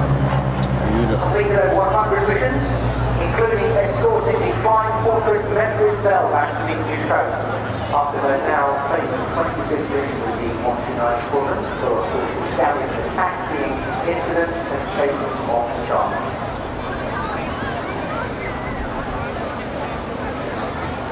So watches there, we were taking a listening offline. You probably hear a lot of chat going on in the background there, and it's nothing serious. It was a technical issue during the course of that, and the aircraft switching positions and roles, but it sounds as if it's all going to be sorted out now. Bournemouth Air Festival, and I'm grateful thanks to them as well. They've given phenomenal support and service to the Bournemouth Air Festival over the past 16 years. And I don't know if they mentioned it. It was quite interesting to have the my name's Nikos. It's quite interesting to have the Hurricane and the Spitfire together. You can see the differences in the elliptical wings of the Spitfire, the longer nose between the distance between the cockpit and the front part is massive compared to the Hawker Hurricane. It's got quite a not obstructive, but it's got quite a view, so you can see at there. But one thing I learned in Spitfire talks was there was a thing in during World War II with the Hurricane and the Spitfire together in combat in the battlefield. Luftwaffe pilots always wanted to be, if they were shot down, to at least be a Spitfire. So they had what's called a Spitfire snobbery. It was an actual thing. So any prisoners or any pilots that were caught on the ground that were shot down, they were like fingers crossed, hoping that it would be from a Spitfire. And there were occasions where they would beg for the paperwork to lie, that it was like, yes, I got shot down by a Spitfire, not a Hurricane. It's called Spitfire snobbery. It's a thing. Here we go.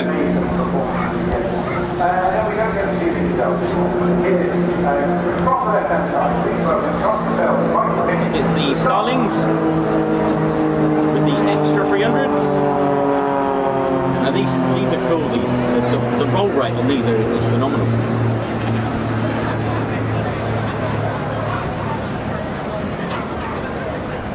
I think they're an exceptional aerobatics display team.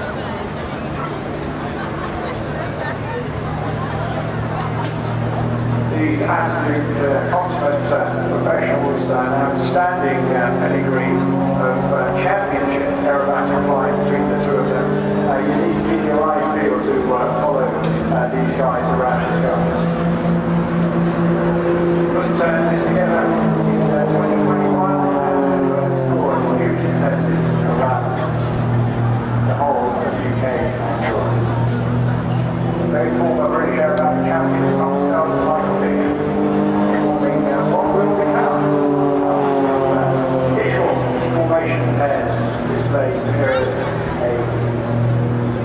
combination of high octane aerobatics and gyroscopic numbers. Those have combined aerobatic experience well over 50 years in air shows and competitions and have flown all over the world as solo acts and as part of other formations. You see coming in with their familiar sky typing or sky writing burst smoke trail. This is deployed using an additional smoke machine, and very clever it is to enable you to do all sorts of different graphics in the sky. This time they just keep it going whilst absolutely Michael being glued to the tail up.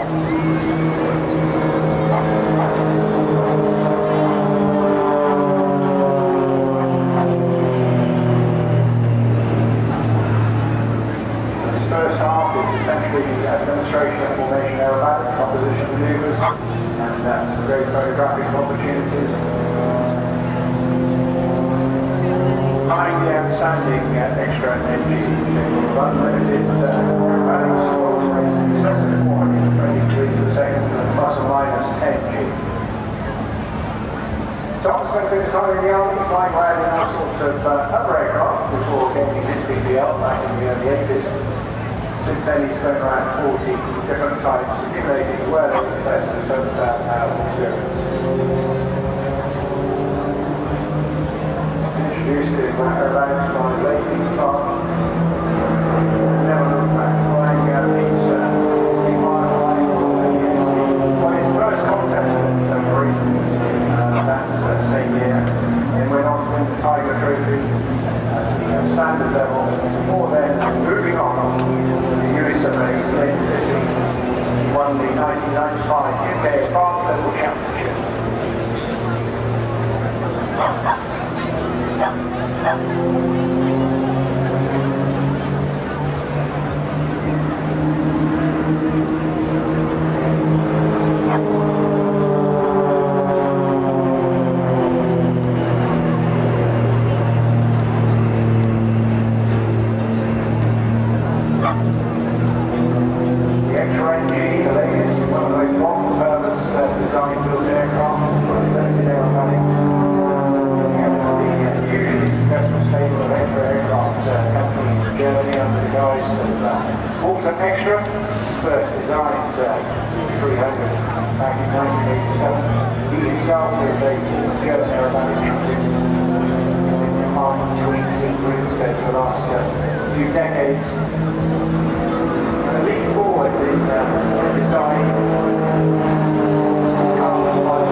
Very, very positive about my controls.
escort getting there, and we go for the Tutor quick roll all the way down.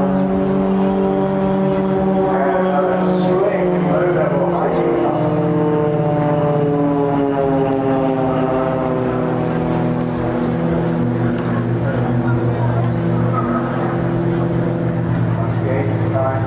Over their backs, rather than left speed, drop in front of them, always maintain full control of the thing. Beautiful.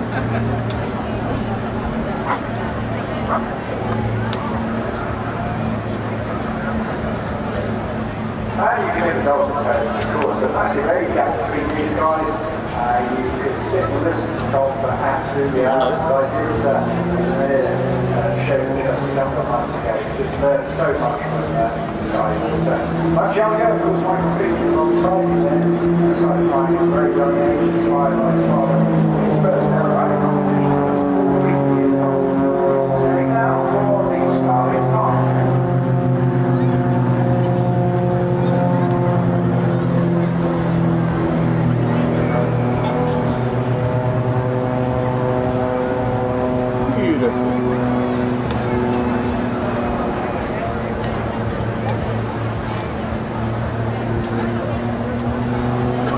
Now you get the chance to see what these aircraft are really made of. They get the chance to show you how they became the champions they are.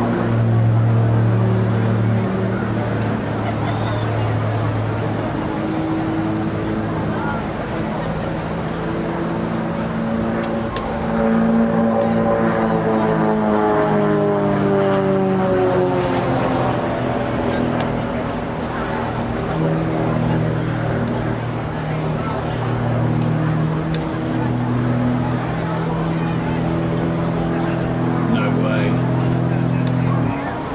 Oh. Goodness me. Skills. Yeah, don't worry about it. They're trying to get into the sit there, of course, all perfect control. And I said earlier, we were talking about like these guys. It takes a huge amount of training being able to control this. Just making sure you know there's a lot of work going on in hands and things in the cockpit. And of course, it takes its whole body as well. Something you don't do as a training point. Muscle tone, anticipation, going through deviations of the custom lands over a very, very short period. Very Oh, nice. Oh, yeah, look at this. and then top weight. No thrust vectoring involved here. A little bit of inversion there, just hanging the straps on the helmet there, and letting the speed build up.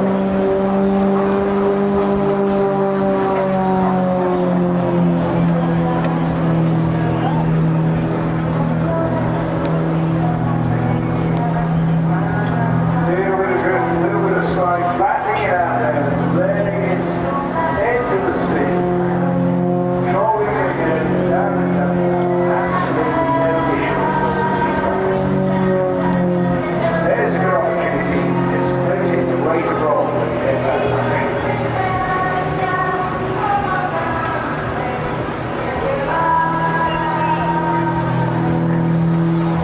And don't you just love that maneuver, going for the roll, into a bit of a slide, then a tunnel, all What within do you even call that? The caught salmon or something? You know when fish get angry when you catch them?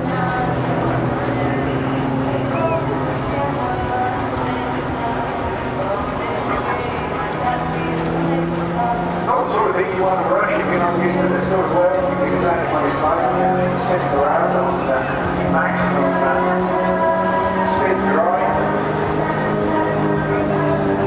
Just effortless.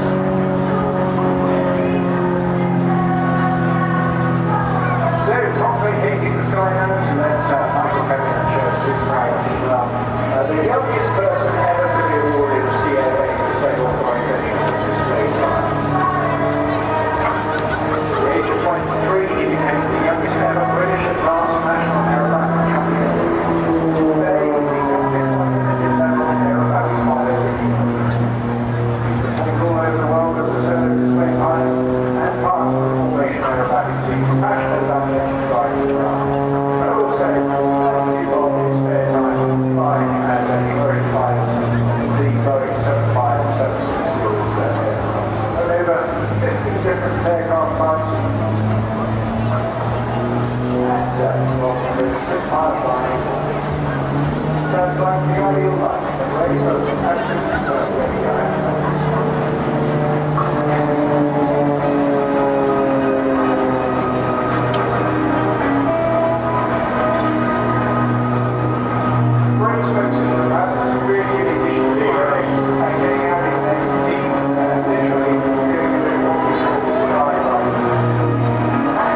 superb day, very flat sky, very flat air.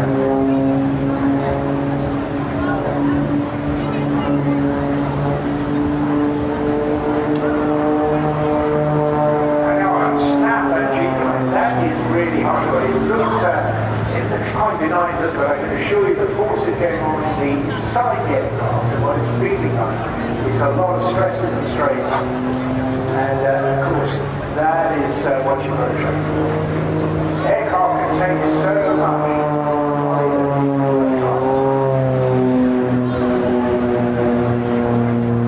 Oh, beautiful neighborhood. Driving it in and squaring off the top of that drive. Amazing.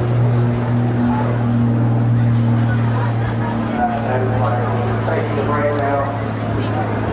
Back up with Tom. And for another little bit unique maneuver coming up. Keep your eyes on this now as they come back together. Tom will pick up the lead again.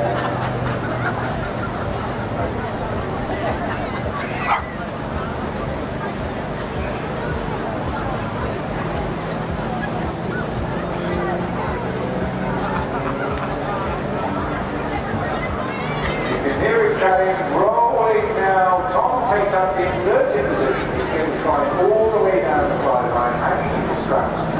Michael taps in really tight behind him.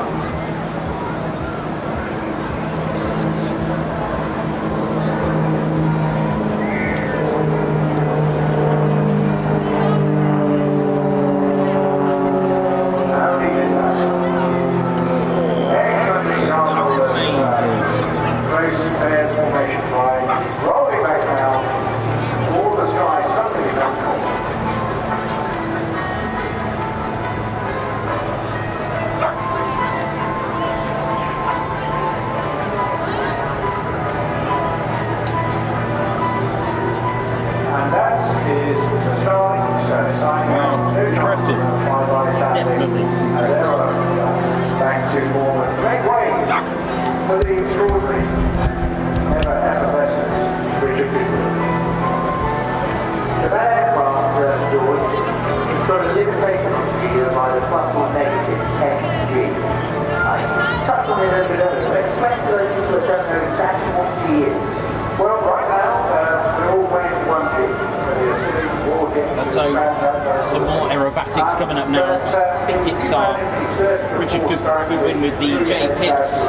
Basically, a biplane that's been added with jet engines. I know. And it can almost pretty much hover because of that using. So it hasn't got thrust vectoring, but it has thrusts from the Lynx turbofan engines, the jet engines that put, which is enough to make it sort of hover. So enjoy this. Very comfortable. You transport. I started to go up to 6 for the don't forget these guys have no use for no entry like turbo. Negative turbo. And you can't resist it other than just playing them to the test. Ginger Bailey, how you doing? Hope you're good. White Wizard, what up? Bjorn Danielson. Oi, oi, Chris Bloxham, Alfie Aviation, Davey, EP65.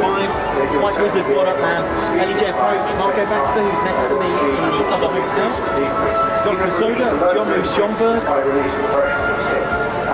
Either way, it can be very unpleasant. All good, ladies and teddy bears, enjoying the Ted Coningsby channel live here at Bournemouth. And right now, I'm going to ask you to let this young man come in to join us, who is the engineering manager for Richard Goodwin. Now, if you look out high on the right-hand side, I see a little aircraft just about to come in and join us, and I'm expecting that one to put a snake on our nose and dive down towards us. And then let's do some pretty extraordinary maneuvers. Get ready for this, the J Pitts muscle. Here he is. Clearance has been given for it now. We reset every time just make sure that the airspace is clear and sanitised. And also the sea area. I noticed the inshore boats just doing patrolling. So do please bear in mind, you remain behind the yellow Swordfish. Okay, absolutely vital. If you prevent traffic on that, you do do have to stop this very fast. But now, just coming into the new... So if you enjoyed the Starlings, you'll love this. I mean, what is he doing now? Always wishing back. Please welcome Richard Goodwin in the Jets pits.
And then the Hollywood was like, what do you need to check up? It's a different panel at the end of the display, and that's the Okay, that's a great bit of explanation. He doesn't pause very much. He is now, I'm sure he's just going to use this as a position to leave it out.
aircraft stood here to hover much evening.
Did you hear that? Can you get afterburners in the aircraft? That's amazing. Don't forget, ladies, gents, teddy bears, to support the channel by hitting that like button and, of course, subscribing. We are very close to 70,000 subscribers. But first off, it's 69k. Can we do it by the week? Can we do it? Thank you. Okay, well, that was quite something there, and following on from Tom and Michael as well, quite an extraordinary 20 minutes or so of rip-roaring aerobatic. We're getting something into because we're getting back to rocket aviation, and I hear a rocket going on in the background, and that's because next up we're going to see the 4 Gazelles of the Gazelle Squadron performing. And all well-known guys to us in the aviation business, and we will pleasure to see you. Doing a little bit more of the second now, which is always welcome. Led today by Tutor.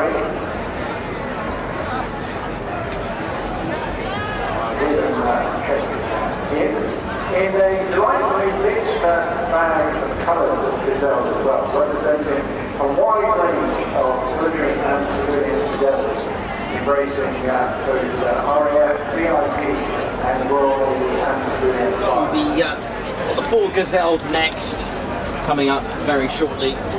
Just checking in now, so you may have heard Smokey just saying that they are in different colours as well, which is quite cool.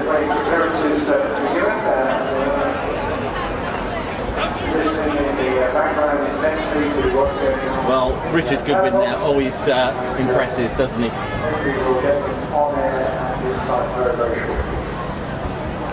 Hit the like and subscribe. Let's do this. Here they come up. I see 2. Is that 2? 4, 3. Let's have a look.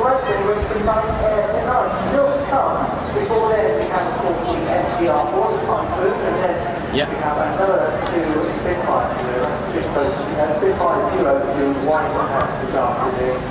Then at 20 to 8 tonight, please do join us back for night air, sponsored by the Air Festival patrons.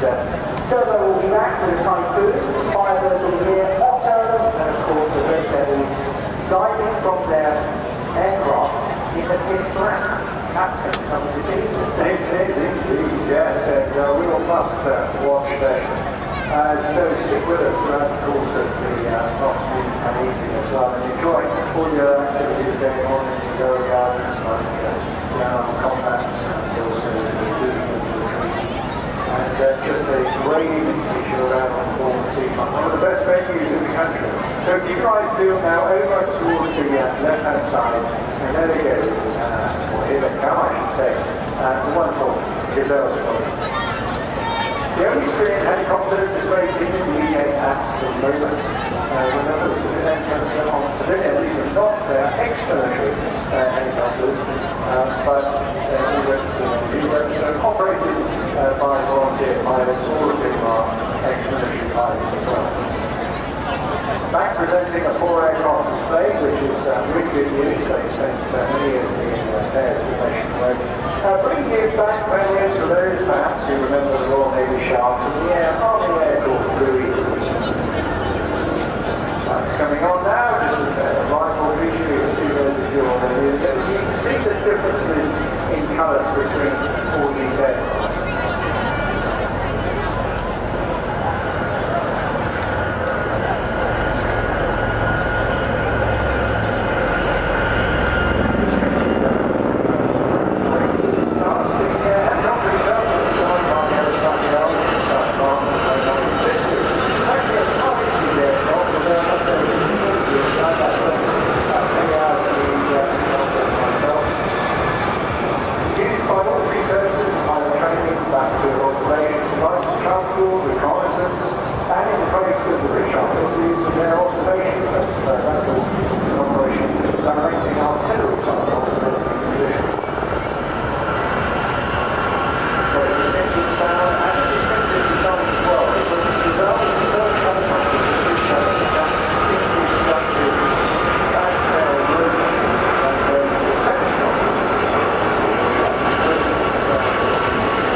So these trades just in the last couple of weeks.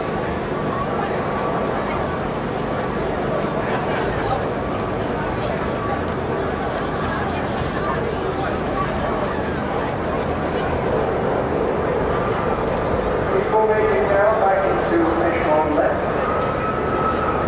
to drive down once again the night time. During the course of this pass, number 4, and the action will break away.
Teddy Bears. Hope you're all good and enjoying the Bournemouth Air Festival here with us at the Coningsby channel.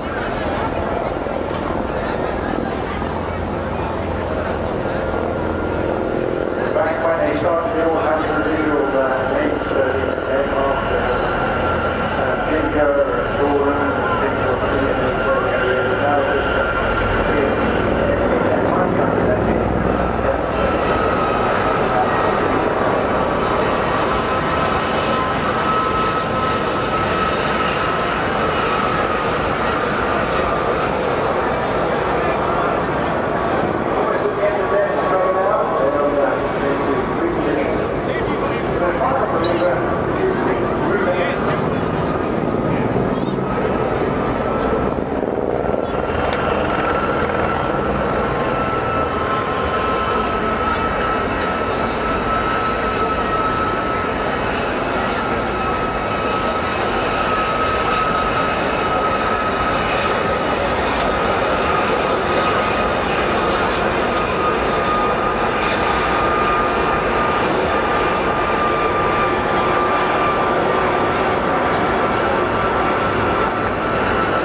Great job from Tim Gray putting this together today. He started his career in the Marines back in 1985, travelled the world on all sorts of operations in the Bournemouth. Got his wings at the Army Pilot Schools back in 94. And then immediately deployed on work supporting Troop Commanders with their operations. Let's listen in again now to Gary for the final one.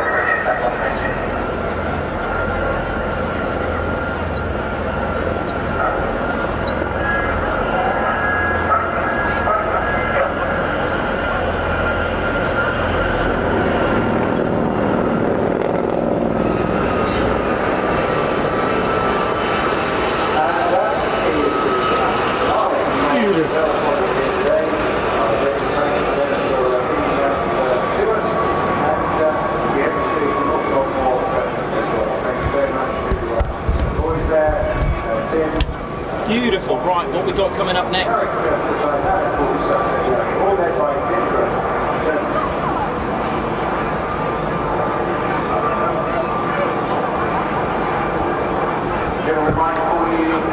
Boys and girls, to make sure you get hold of your D-Day commemorative edition of our souvenir brochure from sellers on the site. They're priced at an amazing price of just $6.95, and with every brochure is a unique code which gives you online access to the updated and current flight display program on for tonight or for Saturday as well. You can also download our Air Festival app. That unique code will allow you to stay up to date with on App Store or Google Play.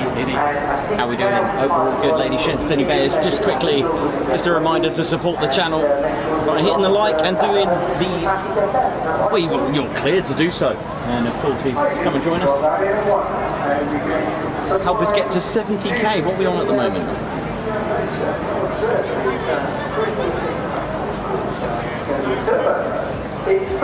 It's food time. Here we go. Where is he?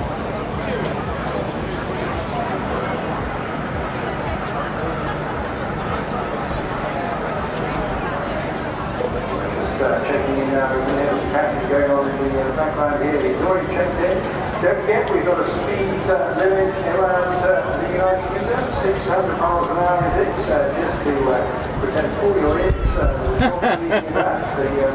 Come on, Turbo. And I'm going to show you. Having compared this to what you saw earlier on today with the Draken Viggen, now we're up to top design digital systems. Please welcome Turbo in the Royal Air Force's frontline Typhoon. Here he is.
display as well. Quite a Look at this. Look at this hovering around. Slow speed as well. did it the other side yesterday, so I was caught out there. This one back now, stick back around about 120 knots. That is phenomenal given its capability of Mach 2. And here the canal is pushing away, making sure that the aircraft is not depart from normal flight. So over the days and stay.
Send it.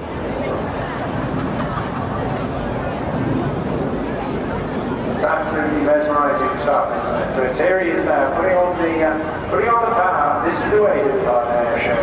He's going fully vertical. This is turbo. One Air Force Typhoon.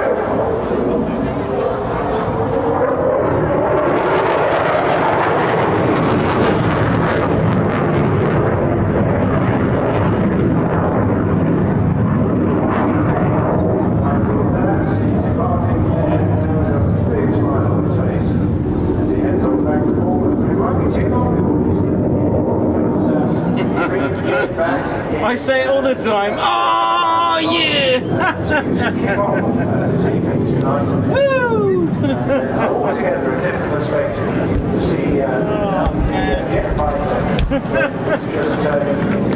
Man, I'm feeling I've had a workout with this guy, man. That was absolutely incredible. That's our Royal Air Force, man. That's how you do it.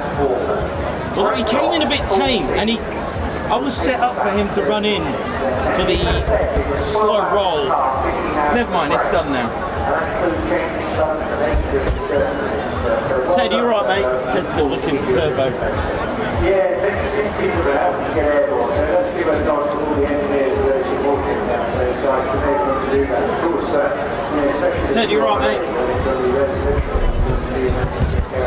Ted, I think he's gone, mate. Ted. Teddy's gone, mate. You didn't. Well, it's great to have forwards, and as I said, you can't say without having at least one Spitfire. Well, we've seen that once they That's how you film it. That's how you film it. You know, I don't think I've missed many of his practice displays. I've got to know the routine quite well. Although now and again he does. I think it's to do with the wind, or I don't know. But why he did the slow roll from left to right. Very interesting. So I was ready, and I was like, got my foot in ready for it. But wow, ladies, gents, and teddy bears. Right, I think one more display before we finish up. I think, isn't it? special treats including this second section of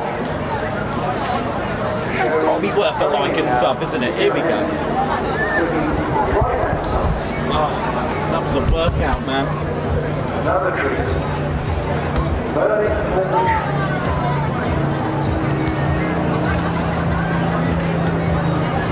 Oh, look at this. Look at this.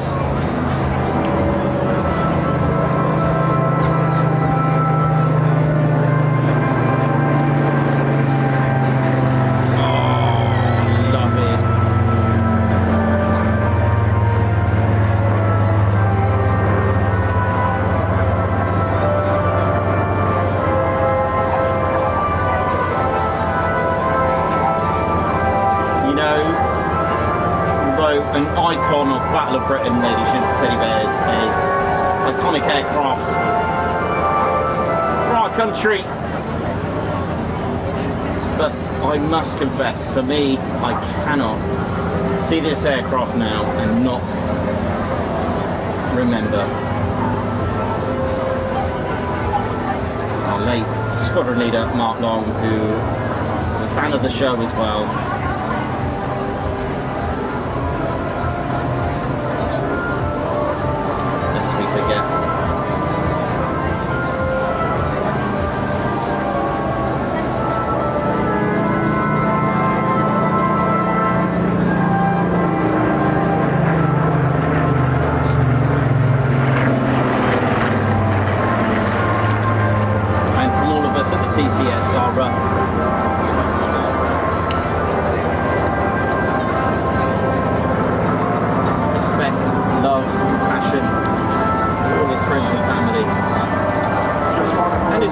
Coningsby and BBMF as well.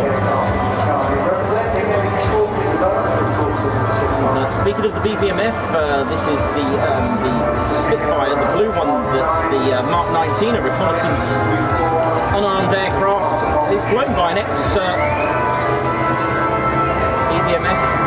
pilot, Disco.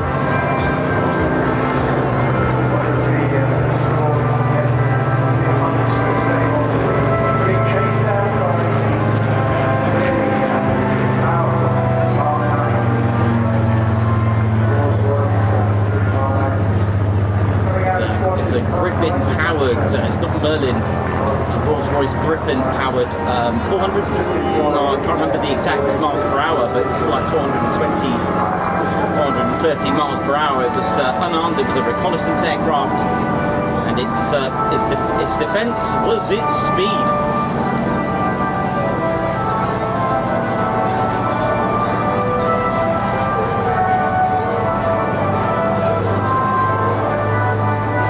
Listen to this.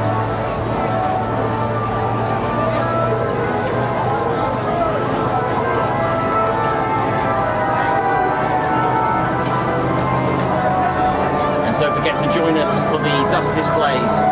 There is a link. Please don't forget that to join us. We're going to go for a 2-hour break.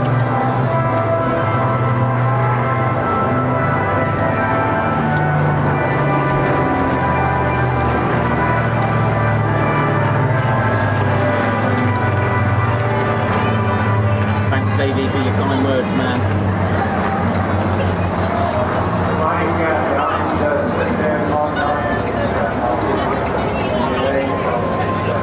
Sorry.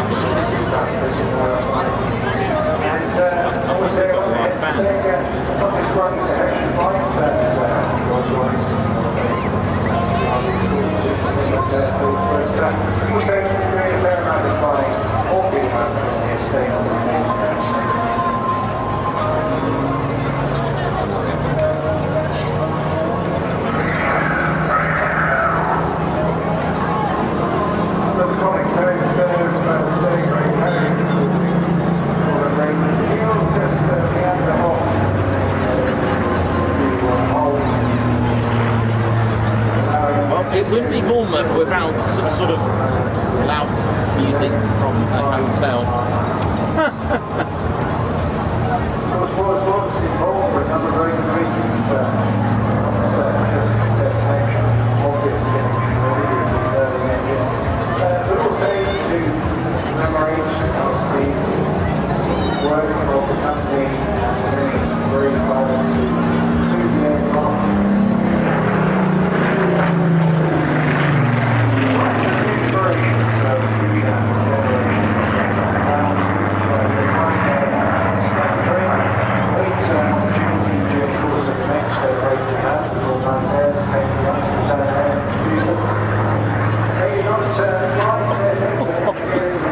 Is a little tip, don't like walk into your tripod.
It's amazing from Cotton's Lockheed 12A modification of the Electra Junior, turning it into a very first sort of photographic reconnaissance. It was his idea that started off the PR, the photographic reconnaissance in Spitfire. So using civilian aircraft as a spy, let's say, was especially with something not as fast as this. He actually called himself 12, but by himself 12 Spitfires.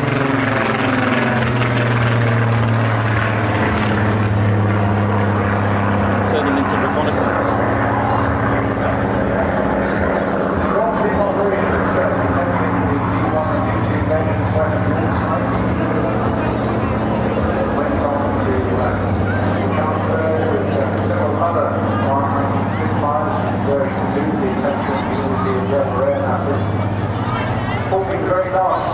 For that particular role, June 1957.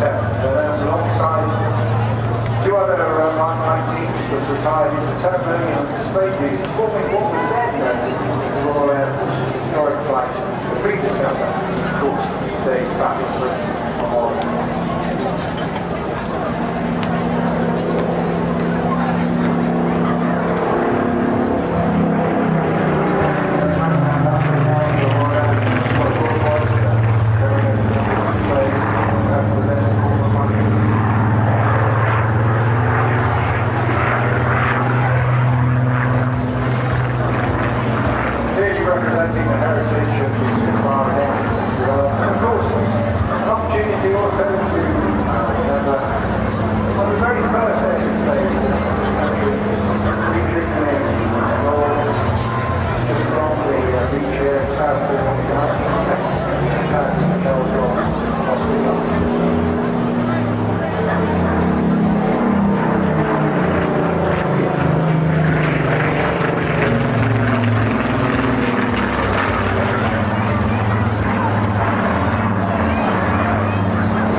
seen the other Spitfire actually.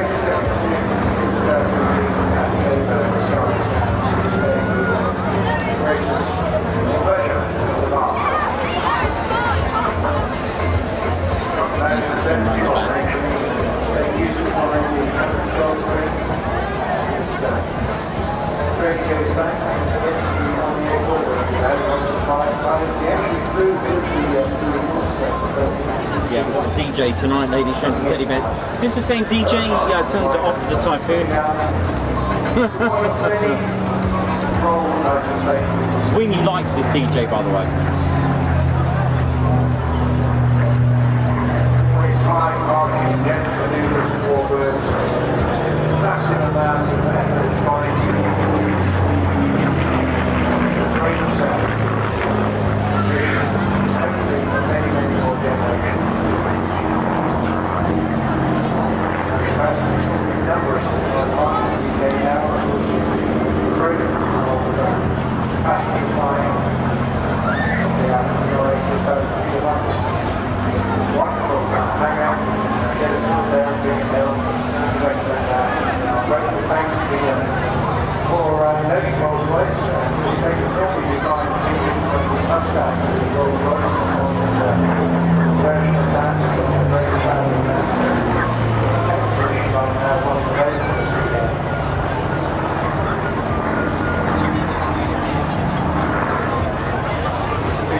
Heritage flights, burning formation now.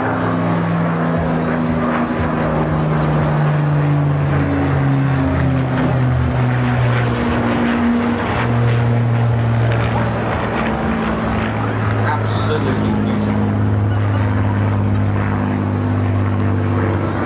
Just was carrying on listening to the sound of the party. And I was just that day, it's amazing that two aircraft with identical silhouettes, different emotions, yeah, absolutely top stuff. Well, I hope you enjoyed that. Don't go away because there's a lot more coming. I'm totally feeling the tension. There's different places going into it, but this load here represents the Bob Diver at Boston Beach and the Rock Cafe here. There's also the Mockers, of course. They're here at the same time because the entertainment, of course, is very well.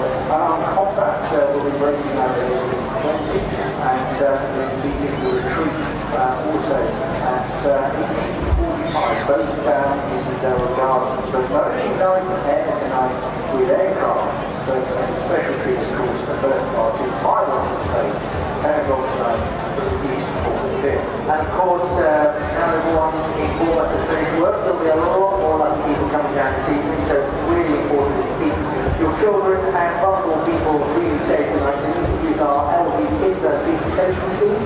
Just collect a free wristband for your children to wear from our specially trained elderly kids staff. Right, how are we doing, ladies, gents and teddy bears? Hope we're all good. Right, so there's a link in the description. Don't miss it. There's a link. So we're going to be back about 7 o'clock. I say about, if I find out they're going earlier, then I'll adjust the time. But I'm going to head back here at 7 o'clock, ladies, gents and teddy bears. And I hope we're all good and enjoyed that. Wow, day 2, a success. Another great day today. And we got to see Moggy as well. Guards march to Robert Smith, who's joined the Ted Coningsby squadron. Thanks a lot, Robert. Thank you so much for that. Margot Baxter gifting a Ted Coningsby membership. High five. Ted, we're going to go and get some burgers, aren't we? All right. What's that? No, salmon. Okay, mate. Jan Clark, love all bears, but for ground crew, Drew Sweets, rock. Thank you very much. Guards march. Thanks a lot, Jan. Katie Webber for the Reggie drawing. Thank you very much. Guards march. Thank you very much for that. We got Russie 2001 best wishes from Germany. Thank you very much, Guards march. Thank you so much. Ginger Bailey as well with the super Guards march. Thank you very much. Looking forward to seeing you next week at Lakenheath. Tim Morgan, thank you for the super as well, Guards march. Andrew Porter for the Hurricane and Spitfire display. Guards march, thank you very much. Tim Morgan, thank you. Superfly with a heart, thank you very much. Guards march. And Tim Morgan again, now we're showboating. Oh, I love that, thank you. Guards march, thank you very much. Margot with the super chat, thank you very much. With the what looks like a flying pear, thank you very much. Margot with the diamond super sticker as well, thank you very much, Margot. And Hank Vicule Phantom Fanatic gifting a Ted Coningsby membership. High five, Guards march. And we got Chris Lubby gifting a Ted Coningsby membership. High five, Guards march. Pauline D, thank you very much. That was terrific. Stop work early to watch Undistracted this afternoon. Well worth it. Fantastic job, TCS. Thank you very much. Guards march. Hank Vicule Phantom Fanatic, thank you very much for the super. And I've got an absolutely incredible super chat from Margot Baxter, who's put, "Go Turbo, our Superbo." Thank you, 29th Squadron. Nice one, Margot. Guards march. Thank you very much. Wow. Right, so are we all in the clear? So, Dusk Display link for tonight. Can you see it? I'm going to drop it in the description as well, all right, before we go. So, Ted and I are going now. We're going to go for a little break. We are going to do a part 2, okay? So this stream's going to end, and don't forget, please follow us and support us as well. We are so close to 70k, it's unreal, or at least 69k. Thank you very much for... Oh, we got call sign Bucky as well. Welcome to the Ted Coningsby Squadron. Guards march.